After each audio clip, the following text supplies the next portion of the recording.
Baik, nah, kita mulai ya. Bismillahirrahmanirrahim. Assalamualaikum warahmatullahi wabarakatuh. Innal hamdalillah nahmaduhu wa nasta'inuhu wa nastaghfiruhu wa natubu ilayh wa na'udzu billahi min shururi anfusina wa sayyiati a'malina. May yahdihillahu fala mudilla lahu wa may yudlil fala hadiya lahu. Asyhadu an la ilaha illallah wahdahu la syarika lahu. وأشهد أن محمدا عبده ورسوله لا نبي بعده اللهم إنا نسألك علما نافعا ورزقا طيبا وعملا متقبلا اللهم صل وسلم وبارك على نبينا محمد وعلى آله وأصحابه ومن تبعهم بإحسان إلى يوم الدين أما بعد. Tema muslimin, para hadirin sekalian, ikhwan dan akhwat yang semoga dirahmati Allah Subhanahu wa taala. Alhamdulillah, pada siang hari ini kita melanjutkan daurah kita, di mana pada sesi siang ini pembahasan kita adalah berkaitan dengan pembahasan sirah nabawiyah, yaitu tentang bagaimana sejarah Nabi kita yang mulia, Nabi Muhammad sallallahu alaihi wasallam. Karena sebagaimana yang kita ketahui bahwa di antara prinsip atau keyakinan seorang mukmin adalah dia harus mencintai Nabi sallallahu alaihi wasallam. Bahkan dikatakan oleh Nabi sallallahu alaihi wasallam, la yu'minu ahadukum hatta akuna ahabba ilaihi mimman siwa. Kata Nabi sallallahu alaihi wasallam, tidaklah sempurna keimanan salah seorang di antara kalian sampai aku menjadi orang yang lebih dicintai daripada ahabba ilaihi min waladihi wa walidihi wan nasi ajma'in. Sampai orang itu betul-betul mencintai Nabi sallallahu alaihi wasallam di atas pribadi-pribadi yang lain. Maka bagaimana caranya kita mencintai Nabi sallallahu alaihi wasallam? Maka tentu adalah dengan kita mengenal Nabi sallallahu alaihi wasallam. Karena sebagaimana pepatah yang sering kita dengar, bahwa tak kenal maka tak sayang. Bagaimana mungkin kita bisa mencintai Nabi sallallahu alaihi wasallam kalau kita tidak mengenal Nabi sallallahu alaihi wasallam? Namun ma'asyar muslimin, para hadirin sekalian, ikhwan dan akhwat yang semoga dirahmati Allah Subhanahu wa taala, tentu kita juga mengetahui bahwa berbicara tentang sirah, tentang sejarah Nabi Muhammad sallallahu alaihi wasallam, tentu akan sangat panjang sekali. Oleh karenanya, di sini saya mencoba untuk meringkas sirah Nabi Muhammad sallallahu alaihi wasallam dari lahir hingga wafat. Namun ini belum semuanya, karena dalam sesi pertama ini insyaallah taala rencananya adalah kita akan membahas dimulai dari kelahiran Nabi sallallahu alaihi wasallam sampai dengan sebelum hijrah ke Madinah. Adapun nanti sirah Nabi dari hijrahnya beliau ke kota Madinah hingga beliau wafat, maka insyaallah taala akan kita bahas pada pertemuan besok insyaallah taala. Maka ini adalah ringkasan yang barangkali mungkin sudah dibagikan, di mana ringkasan ini saya ringkas dari beberapa kitab sirah. Di antaranya misalnya kitab Raudatul Anwar yang ditulis oleh Syekh Safiyyur Al-Mubarakfuri. Atau beliau juga punya dua kitab sirah. Syekh Safiyyur Rahman Al-Mubarakfuri, beliau punya dua kitab sirah. Yang masyhur adalah Ar-Rahiqul Makhtum. Itu kitab sirah yang masyhur, yang banyak terjemahannya tersebar. Itu adalah, judul kitab aslinya adalah Ar-Rahiqul Makhtum. Nah, beliau kemudian juga memiliki buku sirah yang lain yang disebut dengan Raudatul Anwar. Jadi versi singkatnya barangkali dari Ar-Rahiqul Makhtum.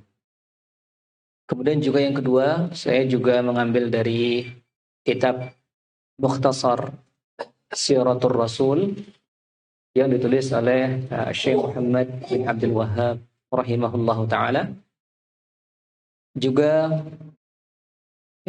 sedikit mengambil dari kitab sirah yang lain seperti Al-Mukhtasar Al-Kabir fi Siratul Rasul yang ditulis oleh Al-Imam Ibnu Jama'ah, yaitu penulis kitab Tadhkiratus Sami'. Ya. Dari kitab itu, antara 3 kitab itu kemudian kita ringkas menjadi sekitar 4 halaman ya, sekitar 4 halaman dari lahirnya Nabi Shallallahu Alaihi Wasallam sampai Bai'atul Aqabah yang kedua. Baik. Nah, kita mulai pembahasan kita. Silakan bisa Bapak Ibu lihat, puan akhwat silakan juga para santri dilihat di halaman yang pertama, bahwa pembahasan pertama adalah berkaitan dengan kehidupan Nabi Muhammad Sallallahu Alaihi Wasallam sebelum diutus menjadi Nabi. Yang pertama kita akan membahas tentang nasab Nabi Muhammad Sallallahu Alaihi Wasallam, di mana beliau adalah Muhammad bin Abdullah bin Abdul Muttalib bin Hashim bin Abdi Manaf bin Qusay bin Kilab bin Murrah bin Ka'ab bin Lu'ay bin Ghalib bin Fihr bin Malik bin Nadar bin Kinanah bin Khuzaimah bin Mudrikah bin Ilyas bin Mudar bin Nizar bin Ma'ad bin Adnan. Siapa yang hafal kira-kira? Ini ada syairnya, ya Pak ya.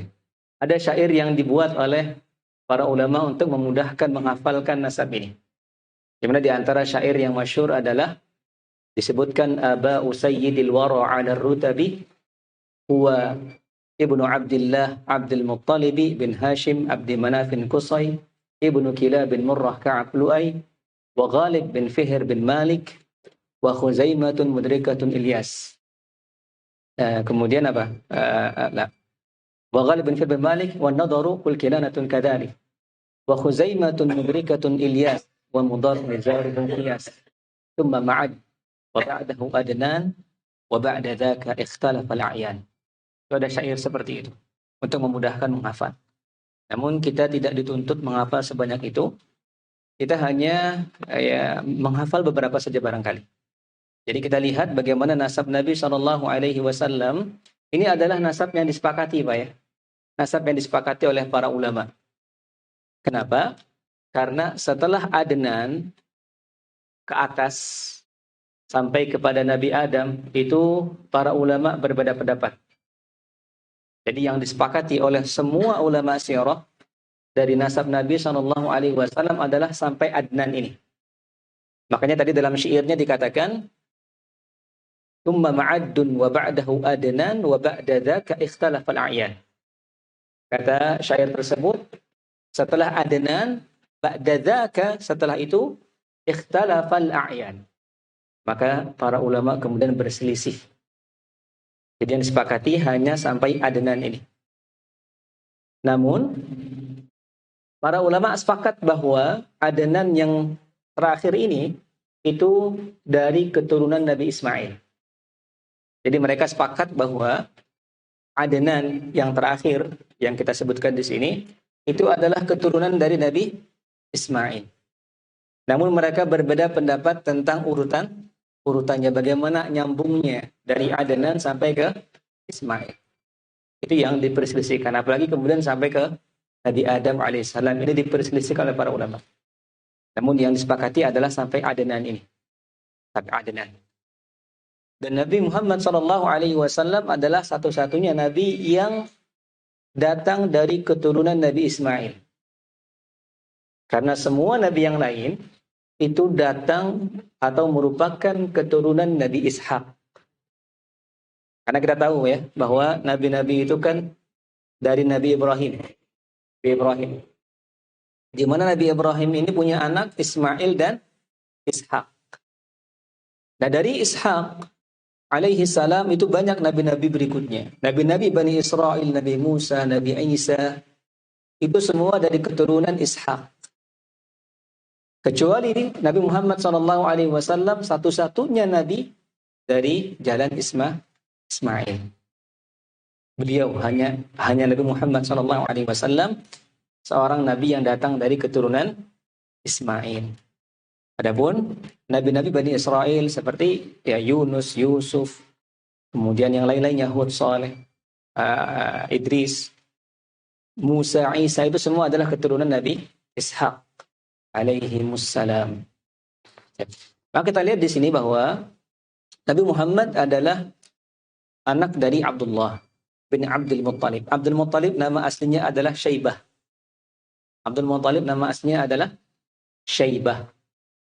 Nama asli Abdul Muttalib adalah Syaibah. Kenapa beliau disebut Abdul Muttalib? Ada yang tahu barangkali, Pak? Ada yang pernah dengar barangkali? Karena dulu, jadi Abdul Muttalib nama aslinya adalah Syaibah. Dia ini dulu lahir di Madinah, di Yathrib. Kemudian ayahnya wafat, yaitu Hashim. Ayahnya wafat sehingga dia tinggal di Madinah. Nah, kemudian pamannya yang bernama Muttalib. Jadi Muttalib adalah nama pamannya. Muttalib itu pergi ke Madinah untuk menjemput dia pulang ke Mekah. Dan orang-orang Mekah mengira Muttalib ini membawa budak. Maka disebut dia dengan Abdul Muttalib, budaknya Muttalib. Padahal bukan, Muttalib itu lagi jemput ponakannya. Dari Madinah. Jadi memang Hashim, yaitu bapaknya Abdul Muttalib, kakeknya Nabi SAW itu menikah dengan orang Madinah. Lahirlah kemudian Syaibah ini. Kemudian Syaibah ketika dijemput oleh pamannya Muttalib, maka orang-orang mengira dia adalah budak dari Muttalib, sehingga orang memanggilnya Abdul Muttalib. Kemudian bin Hashim. Hashim ini nama aslinya adalah Amr. Nama aslinya adalah Amr. Adapun Hashim itu diambil dari kata Hashama Yahshimu, artinya orang yang meremas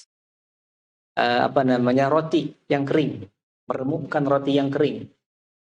Karena memang Hashim ini itu diantara yang dia lakukan adalah dia memberi makan kepada jamaah haji pada saat itu. Dia yang meremaskan roti yang kering untuk mereka. Jadi Hashim, nama aslinya adalah Amr. Bin Abdul Manaf bin Qusay. Qusay ini nama aslinya adalah Zaid. Ya, nama aslinya adalah Zaid. Kemudian juga bin Kilab. Kilab ini juga disebutkan nama aslinya adalah Hakim atau Urwah. Kilab. Jadi nama asli Qusay adalah Zaid. Nama asli Kilab adalah Hakim atau Urwah. Kenapa disebut dengan Kilab? Karena disebutkan bahwa beliau suka berburu anjing.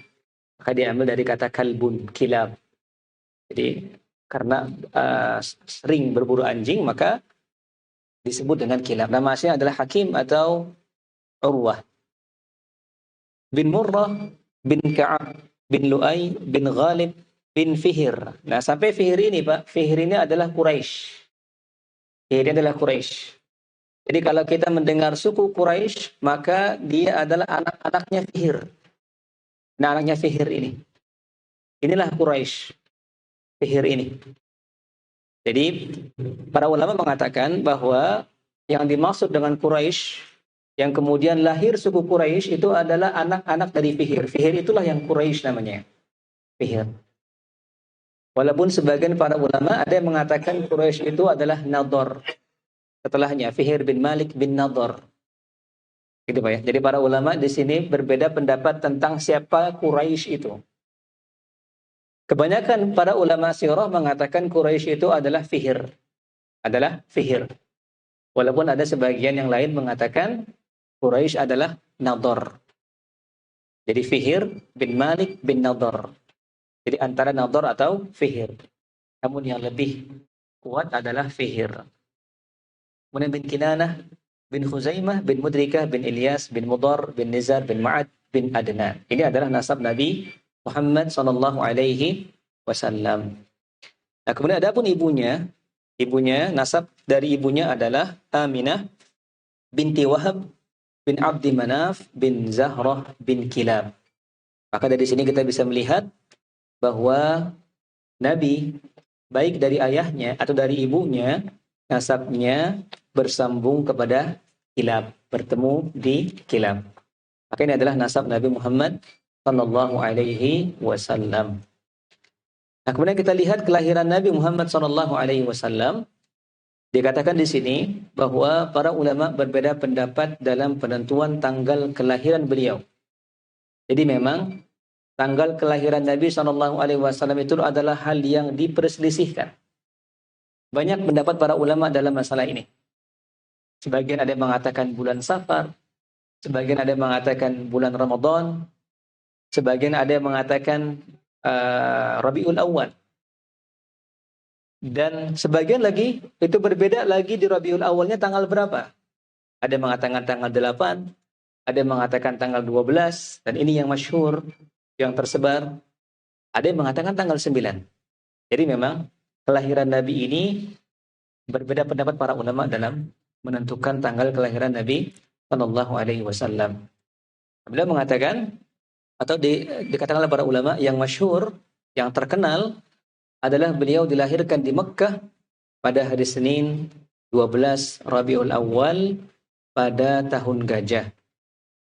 Syekh Safiyur Rahman Al-Mubarakfuri dalam kitabnya Raudatul Anwar berpendapat bahwa yang benar adalah hari Senin 9 Rabiul Awal atau bertepatan pada 22 April tahun 571 Masehi. Maka ini kelahiran Muhammad Sallallahu Alaihi Wasallam. Beliau dilahirkan di Mekkah. Ya, para ulama berbeda pendapat tentang waktunya kapan. Namun yang masyhur adalah di 12 Rabiul Awal. Walaupun tadi Syekh Safiyur Rahman Mubarakfuri lebih menguatkan bahwa beliau lahir di tanggal 9 Rabiul Awal di tahun gajah. Tahun gajah, apa yang dimaksud dengan tahun gajah? Barangkali mungkin dari para santri. Kenapa disebut tahun gajah? Apakah seperti orang-orang Cina misalnya ada tahun monyet, tahun babi? Apakah tahun gajah seperti itu? Tahun gajah adalah karena pada saat itu terjadi penyerangan Ka'bah oleh Abraha. Ya, Abraha. Di mana kisah Abraha ini masyhur sekali. Bahkan menariknya, kisah Abraha ini atau kisah pasukan gajah ini itu bersambung dengan kisah Ashabul Ukhdud. Barangkali mungkin kalau Bapak Ibu pernah mendengar kisah Ashabul Ukhdud yang Allah sebutkan dalam surat Al-Buruj. Allah mengatakan kutila ashabul ukhdud an-nari dzatil waqud. Bahwa orang-orang Ashabul Ukhdud adalah orang-orang yang dibakar di pari. Mereka adalah disebutkan dalam beberapa tafsir para ulama, Ashabul Ukhdud itu adalah orang-orang Nasrani yang dikumpulkan di dalam sebuah parit kemudian dibakar atau parit dinyalakan api kemudian mereka dilemparkan ke dalam parit. Itu adalah Ashabul Ukhdud. Mereka adalah orang-orang Nasrani dan yang melakukan itu adalah seorang raja di Yaman namanya Dzunnuwas. Yang membunuh Ashabul Ukhdud adalah disebutkan dalam tafsir itu adalah seorang raja bernama Dzunnuwas. Dia membunuh orang-orang Nasrani. Maka ada beberapa orang Nasrani yang berhasil kabur, kemudian pergi ke Habasyah, ke Raja Najasyi. Kemudian minta pertolongan untuk melawan Dzunnuwas ini, yang telah membunuh mereka, membakar mereka di parit. Maka Raja Najasyi ketika itu mengirimkan pasukan dengan 2 orang tentaranya yang menonjol, yaitu yang pertama namanya Ariyat, yang kedua namanya Abraha. Abraha itu pada asalnya adalah prajurit dari Habasyah. Dia menolong Ashabul Ukhdud itu. Ketika Ashabul Ukhdud orang-orang Nasrani dibunuh dengan zalim, maka Raja Najasyi sebagai seorang Nasrani juga membantu mengirimkan pasukan dipimpin oleh Ariyat dan Abraha. 2 orang. Sampai kemudian Dzunnuwas berhasil dikalahkan, maka Ariyat dan Abraha berebut kekuasaan di Yaman. Maka mereka berduel. Mereka berduel satu lawan satu. Abraha dengan Aryab. Siapa yang menang, dia yang akan memimpin Yaman ini. Pada awalnya Abraha itu kalah. Bahkan disebutkan wajahnya terpukul oleh pedangnya Aryab. Namun kemudian dia bermain curang. Jadi ada kemudian mendukung Abraha yang membunuh Aryab dari belakang. Karena pada awalnya kalah Abraha itu. Tapi kemudian dia dibantu oleh pendukungnya. Maka inilah kisahnya bersambung dari Ashabul Ukhdud, maka bersambung. Maka Abraha menjadi raja di Yaman. Nah, kemudian Raja Najasyi itu kan marah dia ketika melihat dua prajurit terbaiknya malah bertikai sendiri, Abraha dan Aryab. Bahkan yang satu terbunuh Aryab. Maka Najasyi marah. Maka Abraha untuk menghibur Raja Najasyi, dia membangun gereja di Yaman yang bernama Kullais. Nama gerejanya Kullais. Saking tingginya gereja itu. Dan dia katakan bahwa gereja ini nanti akan mengalahkan Ka'bah. Akan mengalahkan Ka'bah. Untuk menghibur Raja Najasyi agar tidak marah lagi kepada dia. Singkat cerita, kemudian ada orang Arab yang melecehkan gereja itu. Maka Abraha marah. Maka berangkatlah dia dengan gajahnya yang besar, yang disebut dengan Gajah Mahmud. Nama gajahnya Mahmud. Atau mungkin barangkali kalau bahasa kita mamut. Tahu mamut ya Pak ya? Gajah mamut yang besar. Memang gajahnya besar sekali. Dalam kitab tafsir disebutkan gajah Abraha itu gajah yang tidak pernah ada sebelumnya. Besar, namanya Mahmud. Berangkatlah dia kemudian untuk menghancurkan Ka'bah walaupun kemudian akhirnya gagal. Nah, maka percis pada tahun itu pula beberapa bulan setelahnya, dikatakan antara 2 bulan atau 3 bulan setelahnya, lahirlah Nabi Muhammad sallallahu alaihi wasallam. Makanya kemudian tahun itu disebut dengan tahun gajah. Karena ada peristiwa berangkatnya Abraha untuk menghancurkan Ka'bah. Maka ini adalah kelahiran Nabi sallallahu alaihi wasallam. Nah, kemudian dikatakan bahwa beliau dilahirkan dalam keadaan yatim. Sebab ayahnya Abdullah telah wafat ketika Nabi sallallahu alaihi wasallam berada dalam kandungan, menurut pendapat yang lebih kuat. Karena ada sebagian para ulama yang mengatakan bahwa ayahnya Nabi itu wafat, Nabi sudah lahir.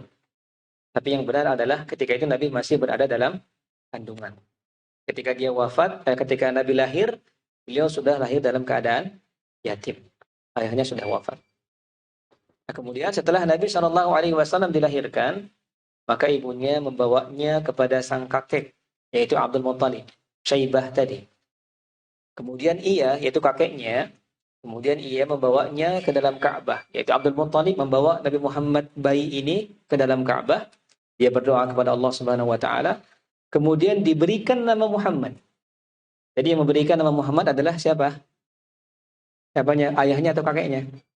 Kakeknya. Dan nama itu belum banyak pada saat itu. Belum dikenal nama Muhammad di tengah-tengah orang Arab. Walaupun sudah ada orang yang bernama Muhammad. Jadi nama Muhammad ini itu tidak dikenal oleh orang Arab sebelumnya. Sampai kemudian terdengarlah kabar-kabar dari orang-orang Yahudi ataupun dari dari orang-orang Nasrani bahwa akan ada nabi yang akan datang terakhir bernama Muhammad.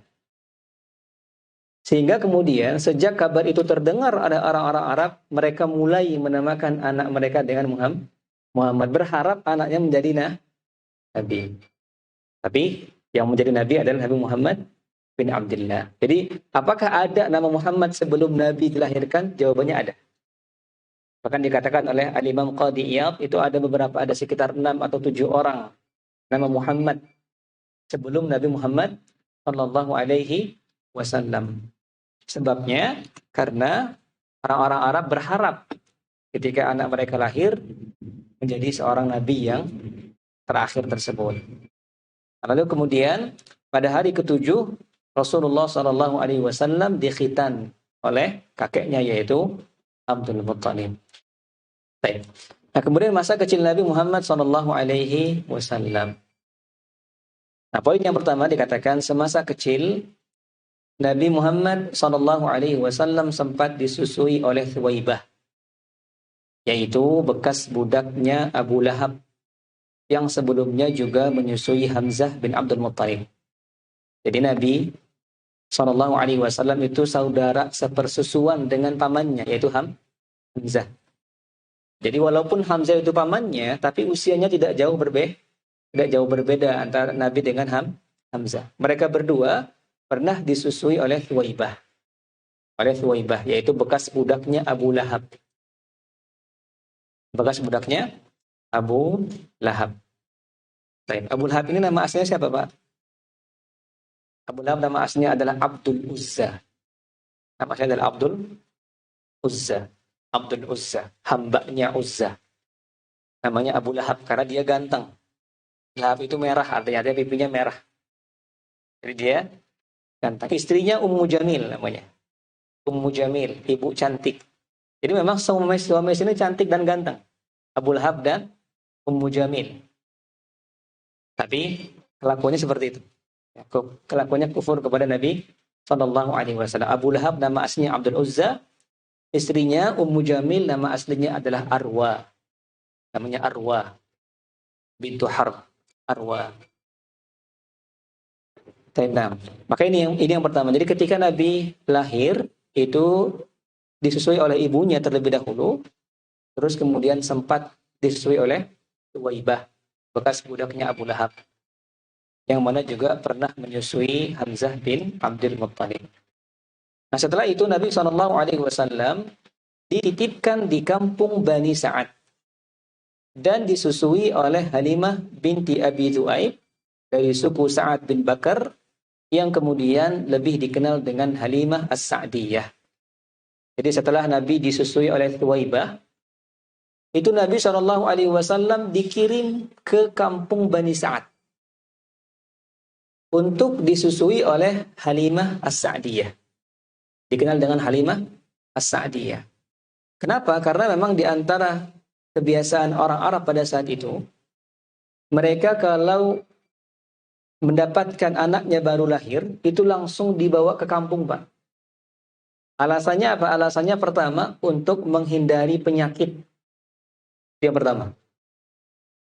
Jadi dikatakan dalam kitab-kitab sirah bahwa alasan kenapa Nabi SAW yang masih menyusui, masih bayi pada saat itu, dikirim ke kampung Bani Sa'ad untuk disusui oleh Halimatus Sa'diyah, karena memang kebiasaan orang Arab pada saat itu, ketika ada bayi yang baru lahir, mereka akan kirim ke desa. Kenapa? Karena biasanya di tengah kota itu banyak penyakit menular. Karena banyak orang dari mana-mana kan, namanya kota. Karena Mekah itu pada saat itu adalah kota, banyak orang ke situ. Sehingga mereka kebiasaannya adalah ketika ada bayi baru lahir, dikirim ke kampung, ke desa. Karena di situ sedikit interaksi dengan orang lain, sehingga tidak ada penyakit menular kepada bayi. Itu yang pertama alasannya. Yang kedua alasannya adalah untuk melatih bahasa Arab yang benar. Karena bahasa Arab yang benar itu adalah bahasa Arabnya orang-orang desa, masih murni. Sehingga di antara kebiasaan mereka adalah mereka mengirimkan anak-anak mereka untuk disusui oleh orang-orang desa. Dengan alasan-alasan tadi. Yang pertama untuk menghindari penyakit kota.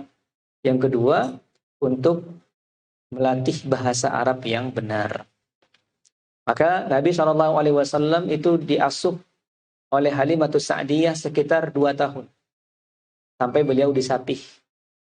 Jadi beliau disusui oleh Halimatus Sa'diyah, kemudian disapih setelah beliau berusia 2 tahun. Namun, Halimah memohon kepada ibunya untuk Nabi Muhammad itu agar tetap tinggal bersama dia. Karena mestinya setelah 2 tahun itu harus dikembalikan kepada ibunya.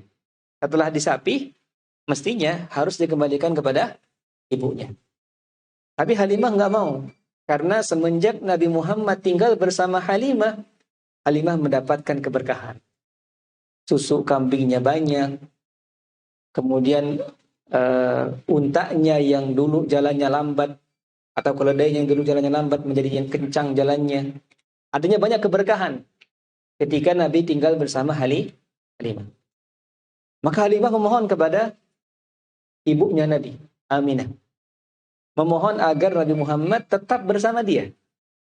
Walaupun sudah berusia 2 tahun.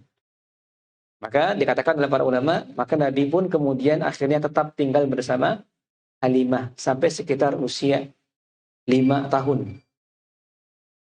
Baru kemudian di poin yang ketiga, pada saat itu pula, jadi ketika Nabi sudah sekitar 5 tahun, masih berada di perkampungan Bani Sa'ad, terjadi peristiwa syaqqus sadar, yaitu pembelahan dada Nabi SAW oleh malaikat Jibril alaihissalam untuk dibersihkan dari kotoran syaitan dengan bejana emas berisi air zam-zam. Setelah itu Nabi SAW dikembalikan pada ibunya di Mekah. Jadi pada saat usia 5 tahun, Nabi SAW masih tinggal di tengah-tengah perkampungan Bani Sa'ad. Ketika Nabi sedang bermain, itu dikatakan dalam hadis Muslim. Ketika Nabi sedang bermain, tiba-tiba beliau ditangkap oleh malaikat Jibril.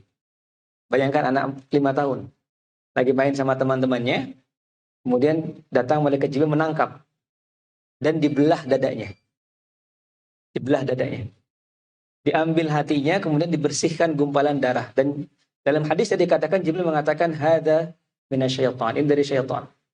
Kemudian dicuci hatinya dengan bejana emas, min postin bidhahabin, dengan bejana emas, dengan air zam-zam.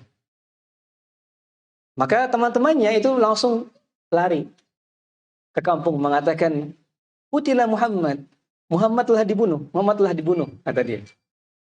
Maka Halimah tentu langsung lari menjemput Nabi Muhammad, dan ketika Halimah tiba, Nabi Muhammad sudah berada dalam keadaan pucat pasi. Sudah pucat beliau. Bayangkan anak kecil, 5 tahun. Dan Anas bin Malik, perawi hadis itu mengatakan, wa ana ara atharul mikhyat fi sadri. Dan aku tahu, aku pernah melihat bekas jahitan di dada Nabi SAW. Jadi memang betul dibelah oleh Jibril itu. Dada Nabi SAW.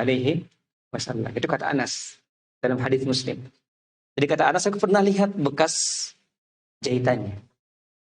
Di mana peristiwa syaqqus sadar itu. Dan Nabi mengalami itu 2 kali ya. Bahkan para ulama ada mengatakan 5 kali. Jadi Nabi itu mengalami pembelahan dada itu 2 kali atau sebagian ulama mengatakan 5 kali.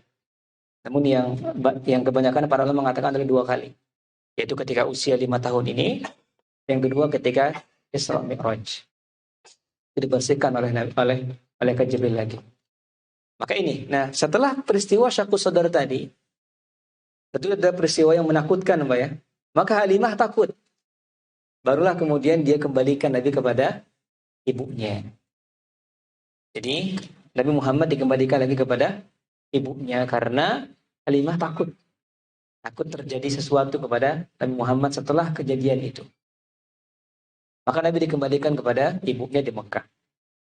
Nah, kemudian pada usia 6 tahun, beliau diajak ibunya bersama pembantu ibunya bernama Ummu Aiman pergi menuju Yathrib, yaitu Madinah, tempat sang ayah dikuburkan. Juga berkunjung ke sanak saudara di sana. Sampai kemudian ibunya wafat di Al-Abwa di tengah perjalanan pulang ke Mekah. Jadi ini wafatnya ibu Nabi Muhammad SAW di usia 6 tahun.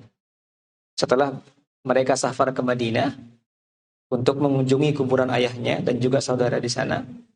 Nah, ketika pulang ke Mekah, belum sampai Mekah, di daerah bernama Al-Abwa, maka wafatlah ibu Nabi Sallallahu Alaihi Wasallam. Maka Muhammad Sallallahu Alaihi Wasallam kecil pun diasuh oleh kakeknya, yaitu Abdul Muttalib setelah itu. Nah, kemudian pada usia 8 tahun, artinya 2 tahun setelah kematian ibunya, Abdul Muttalib wafat. Kakek beliau yang merawatnya dengan penuh kasih sayang pula. Maka Nabi SAW kemudian diasuh oleh pamannya Abu Talib, yang pada saat itu tidak memiliki banyak harta, namun tetap mendidik dan melindungi Nabi SAW dengan sepenuh hati. Jadi setelah Nabi diasuh oleh ibunya, ibunya wafat, kemudian kakeknya wafat, maka berpindah kepada siapa? Pamannya, yaitu Abu Thalib. Di mana Abu Thalib ini berbeda. Kalau dulu kakeknya adalah orang kaya, nah pamannya sekarang adalah orang miskin. Abu Thalib bukan orang yang punya banyak harta. Tapi dia sayang sama ponakannya. Betul-betul dia asuh, dia didik, dia lindungi Nabi Muhammad Sallallahu Alaihi Wasallam walaupun dengan keadaan ekonomi yang sulit. Tidak pernah mengeluh Abu Thalib. Maka ini adalah Abu Thalib paman Nabi Sallallahu Alaihi Wasallam. Nah, kemudian pada masa kecilnya Nabi Sallallahu Alaihi Wasallam seringkali menggembalakan kambing-kambing milik suku Quraisy untuk mendapatkan upah. Dan pada usia 9 atau 12 tahun, Nabi Shallallahu Alaihi Wasallam pergi ke Syam bersama pamannya untuk berdagang. Jadi memang perjalanan Nabi ketika beliau usia 8 tahun sampai ke 12 tahun, beliau sering mengembalakan kambing. Hanya untuk mendapatkan uang. Untuk mendapatkan uang. Di mana uang itu pun dia dapatkan dengan jumlah yang kecil. Bahkan dikatakan oleh para ulama sirah itu kalau dihitung dengan uang sekarang, itu sekali mengembalakan kambing Nabi itu mendapatkan sekitar 10 rial. 10 rial sekarang. Berapa rupiah kira-kira Pak? Sekarang 1 rial berapa Pak? Ada yang tahu tidak Pak? Kurang tahu Pak ya? Kalau dulu mungkin 3.500 ya. Maka 10 rial cuma 35.000. Artinya sedikit memang. Mengembalakan kambing. Itu yang dilakukan oleh Nabi Shallallahu Alaihi Wasallam sampai beliau berusia 12 tahun. Nah, ketika beliau berusia 12 tahun, beliau diajak oleh pamannya Abu Thalib menuju Syam untuk berdagang. Menuju Syam, yaitu sekarang adalah Suriah, Palestina, Lebanon, dan Yordan. Di Syam sekarang ada 4 negara. Suriah, Lebanon, Palestina, dan Yordan. Itu adalah negeri Syam sekarang. Nah, di situ adalah pusat perdagangan pada saat itu. Jadi orang-orang Mekah pada saat itu kalau berdagang, mereka kalau nggak ke Syam, mereka perginya ke Yaman. Makanya dalam surat Quraisy dikatakan, li'ilafi Quraisy ilafihim rihlatash syita'i was-shaif. Bahwa orang Quraisy itu punya kebiasaan. Di mana kebiasaan mereka adalah rihlatash syita. Mereka berangkat di musim dingin. Mereka berangkat berdagang ke Syam musim dingin. Was-shaif, dan ketika musim panas mereka pergi ke Yaman. Jadi mereka pergi antara dua itu aja. Ke Syam atau ke Yaman. Maka Nabi SAW di usia 12 tahun diajak oleh pamannya menuju Syam untuk berdagang. Nah, kemudian setibanya mereka di daerah Busra, mereka bertemu dengan seorang pendeta Nasrani bernama Buhaira. Yang mana kemudian Buhaira ini memberitahukan Abu Thalib bahwa Muhammad adalah seorang nabi. Muhammad adalah seorang nabi. Dan agar jangan membawanya ke Syam karena khawatir akan keselamatannya dari kejahatan orang-orang Yahudi di sana. Jadi sebelum sampai ke Syam, Nabi dan pamannya Abu Thalib itu bertemu dengan seorang pendeta bernama Buhaira ini. Di mana Buhaira ini langsung mengabarkan kepada Abu Thalib bahwa anak ini yang kamu bawa ini adalah seorang nabi. Kenapa? Karena dia lihat ada segumpal daging di antara pundak Nabi Shallallahu Alaihi Wasallam yang dia tahu bahwa dalam kitab-kitab terdahulu disebutkan bahwa di antara tanda Nabi yang akan datang, dia punya ciri-ciri ada segumpal daging sebesar sedirham gitu, kecil di antara pundak, dan itu ada dalam badannya Nabi Muhammad Sallallahu Alaihi Wasallam. Maka Buhaira kemudian mengatakan kepada Abu Thalib, jangan bawa anak ini ke Syam. Silakan putar balik. Kembali kalian ke Mekah. Kenapa? Karena di Syam pada saat itu banyak orang Yahudi. Di Syam pada saat itu banyak orang-orang Rum. orang-orang Romawi. Karena memang kawasan Syam itu masih dikuasai oleh orang Romawi pada saat itu. Maka disuruh pulang. Karena khawatir keselamatan Nabi Muhammad ini. Karena orang Yahudi tahu bahwa Nabi yang terakhir akan datang itu akan memerangi mereka. Pasti orang Yahudi akan memiliki niat jahat kepada Nabi Shallallahu Alaihi Wasallam. Maka akhirnya tidak jadi kembali ke Mekah atas perintah Buhairah, atas saran dari Buhairah ini. Maka kemudian kita masuk pada masa remaja Nabi Shallallahu Alaihi Wasallam. Nah, setelah kejadian itu ketika Nabi berusia 12 tahun, maka Nabi meneruskan ya kehidupannya, mengembala kambing, berdagang. Sampai pada usia 25 tahun, beliau kembali lagi ke Syam untuk berdagang. Namun kali ini, beliau memulai usahanya dengan modal dari Khadijah binti Khuwailid radhiyallahu anha. Seorang wanita pengusaha kaya raya dan terpandang di Mekah pada saat itu. Di mana pada saat itu Nabi SAW ditemani oleh seorang budak milik Khadijah yang bernama Maisarah. Jadi pada usia 25 tahun Nabi berkesempatan kembali untuk berdagang ke Syam. Namun kali ini tidak bersama pamannya. Tapi Nabi pergi sendiri. Beliau bekerja sama dengan Khadijah, seorang wanita pengusaha. Di mana kemudian modalnya dari Khadijah, kemudian Nabi Muhammad yang menjual dengan bagi hasil nanti.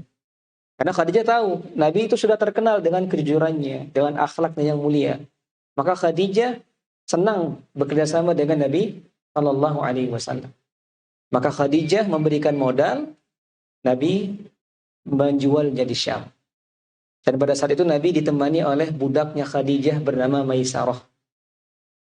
Dan Maisarah ini laki-laki. Jangan kemudian kita beranggapan Nabi berduaan dengan perempuan ke Syam. Enggak, Maisarah laki-laki. Dulu Maisarah laki-laki, sekarang jadi perempuan. Bukan orangnya berubah, tapi namanya berubah. Ya, tapi Maisarah dulu nama laki-laki. Jadi Maisarah nama laki-laki. Kalau sekarang Maisarah nama perempuan. Seperti itu. Jadi Maisarah adalah laki-laki. Budaknya Khadijah. Dikirim bersama Nabi Sallallahu Alaihi Wasallam untuk menjual barang dagangan dari Khadijah. Nah, kemudian Khadijah mengagumi sosok Nabi Sallallahu Alaihi Wasallam karena keluhuran akhlaknya. Terlebih lagi ketika hasil dagangannya bersama Nabi Sallallahu Alaihi Wasallam menghasilkan laba yang melimpah. Jadi semenjak Nabi jualkan barangnya Khadijah, itu banyak keuntungannya. Banyak mendapatkan keuntungan. Belum lagi Nabi ini jujur. Jadi sebelum Khadijah bekerja sama dengan Nabi saja, itu Khadijah sudah kagum dengan Nabi. Maka semenjak bekerja sama, Khadijah semakin kagum lagi. Jadi memang Khadijah itu sudah simpatilah kepada Nabi Muhammad sebelum bekerja sama. Karena Nabi Muhammad ini terkenal pemuda yang jujur, pemuda yang berakhlak mulia. Sehingga ketika bekerja sama, ternyata hasilnya pun bagus. Khadijah semakin kagum kepada Nabi Muhammad Sallallahu Alaihi Wasallam. Jadi beliau semakin mengagumi Nabi Sallallahu Alaihi Wasallam, yang kemudian beliau ceritakan pada sahabatnya bernama Nafisah binti Mani'ah. Yang mana pada akhirnya Nafisah ini datang ke Nabi Muhammad Sallallahu Alaihi Wasallam bahwa Khadijah suka sama kamu. Khadijah itu ingin menikah sama kamu. Maka Nabi Shallallahu Alaihi Wasallam pun kemudian menyetujuinya. Jadi menerima. Jadi Khadijah duluan yang menawarkan dirinya lewat temannya Nafisah binti Mani'ah. Dan Nabi terima. Akhirnya kemudian Nabi datang bersama paman-pamannya untuk mengkhitbah Khadijah. Maka menikahlah Nabi Shallallahu Alaihi Wasallam, di mana pada saat itu usia Nabi 25 tahun, usia Khadijah adalah 40 tahun. Sebagian para ulama ada yang mengatakan usia Khadijah adalah 28 pada saat itu. Jadi usia Khadijah ketika menikah dengan Nabi itu juga para ulama berselisih. Kebanyakan para ulama mengatakan 40 tahun. Tapi ada juga sebagian para ulama mengatakan 28 tahun umurnya Khadijah. Tapi yang jelas lebih tua. lebih tua daripada Nabi Shallallahu Alaihi Wasallam. Nah, maka pernikahan Nabi Shallallahu Alaihi Wasallam dengan Khadijah radhiyallahu anha dikaruniai beberapa orang anak. Mereka adalah Al-Qasim, Zainab, Ruqayyah, Ummu Kulthum, Fatimah, dan Abdullah.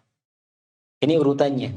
Ya, Al-Qasim yang pertama, kemudian Zainab, Ruqayyah, Ummu Kulthum, Fatimah, dan Abdullah. Ini adalah anak-anak Nabi SAW dari Khadijah. Dan anak-anak laki-laki beliau semuanya wafat ketika kecil. Al-Qasim dan Abdullah. Begitu juga ada Ibrahim dari Maria, dari budaknya Nabi SAW, Maria, bekas budaknya Maria Al-Qibtiyah. Tapi dari Khadijah, itu adalah Al-Qasim dengan Abdullah, anak laki-laki. Wafat ketika masih kecil. Adapun anak-anak perempuan Nabi SAW semuanya hidup dan semuanya masuk Islam. Namun mereka semua wafat sebelum Nabi SAW kecuali Fatimah. Jadi ini anak-anak perempuan Nabi. Anak-anak perempuan Nabi Zainab, kemudian juga Ruqayyah, Ummu Kulthum, Fatimah, mereka semua hidup bersama Nabi sampai Nabi diutus menjadi seorang Rasul. Mereka masuk Islam. Namun mereka semua juga wafat sebelum Nabi kecuali Fatimah. Fatimah wafat setelah Nabi, 6 bulan setelah Nabi SAW. Ini Zainab. Dan yang pertama kali wafat adalah Ruqayyah. Ruqayyah wafat. Ruqayyah yang dinikahkan dengan Utsman bin Affan. Kemudian Nabi nikahkan lagi Utsman dengan Ummu Kulthum. Jadi Ruqayyah dan Ummu Kulthum adalah istrinya Utsman bin Affan. Adapun Zainab itu istrinya namanya Abul As, seorang sahabat Abul As. Itu adalah suaminya Zainab. Zainab kemudian wafat belakangan setelah Nabi hijrah di Madinah. Zainab wafat setelah hijrah. Baru kemudian Nabi wafat, baru Fatimah menyusul. 6 bulan setelah wafatnya Nabi Sallallahu Alaihi Wasallam. Ini adalah anak-anaknya Nabi dari Khadijah. Dan anak Nabi hanya ini. Dari istri-istri yang lain tidak ada seorang anak. Hanya dari Khadijah radhiyallahu anha. Nah, kemudian Nabi Shallallahu Alaihi Wasallam dihiasi dengan budi pekerti yang luhur, akhlak yang mulia, sehingga ia mendapatkan kecintaan di tengah-tengah kaum Quraisy. Nah, kemudian pada usia 35 tahun, beliau ikut bersama kaum Quraisy dalam proyek renovasi Ka'bah, di mana pada saat itu orang-orang Quraisy berselisih dalam menentukan siapa yang akan meletakkan Hajar Aswad ke tempatnya, sampai akhirnya mereka memilih Rasulullah Sallallahu Alaihi Wasallam. Jadi pada usia 35 tahun, bertepatan dengan kejadian atau peristiwa renovasi Ka'bah. Ka'bah itu sudah mulai rusak, sudah mulai lapuk. Maka orang-orang Quraisy kemudian membuat proyek renovasi. Jadi dipugar, kalau bahasa kita direnovasi ya, dibetulkan lagi. Dan orang-orang Quraisy pada saat itu sepakat bahwa untuk membangun Ka'bah ini kita harus pakai uang yang halal. Jadi nggak boleh pakai hasil zina, hasil khamar, nggak mau. Bayangkan orang-orang Quraisy, mereka berzina, mereka minum khamar, tapi mereka nggak mau bangun Ka'bah pakai uang haram, nggak mau. Karena mereka tetap menghormati warisan dari Nabi Ibrahim alaihissalam. Maka orang-orang Quraisy sepakat semua, dalam proyek ini kita akan menggunakan harta halal. Maka mereka mengumpulkan harta halal yang mereka miliki. Dan ternyata nggak cukup untuk merenovasi Ka'bah. Tidak ada lagi uangnya, tapi Ka'bah belum selesai. Maka dibangunlah kemudian tembok kecil yang kita kenal sekarang dengan Hijr Ismail. Kalau ada Ka'bah, ada setengah lingkaran. Pernah lihat ya? Pernah lihat tidak? Bapak pernah lihat Pak ya? Ka'bah itu kan ada setengah lingkaran di arah utara. Dikenal dengan Hijr Ismail. Itu adalah bagian Ka'bah yang tidak sempat dibangun karena uangnya habis. Jadi uangnya nggak cukup. Jadi Ka'bah itu bentuknya sebenarnya adalah persegi panjang. Bentuk asli Ka'bah itu ada persegi panjang. Kenapa sekarang jadi kotak persegi? Karena uang orang Quraisy pada saat itu nggak cukup untuk membangun Ka'bah seperti itu. Uang yang halal maksudnya. Uang halalnya orang Quraisy itu nggak cukup untuk membangun seperti itu. Sehingga mereka hanya membangun tembok kecil aja untuk menandakan bahwa batas Ka'bah itu sampai sini.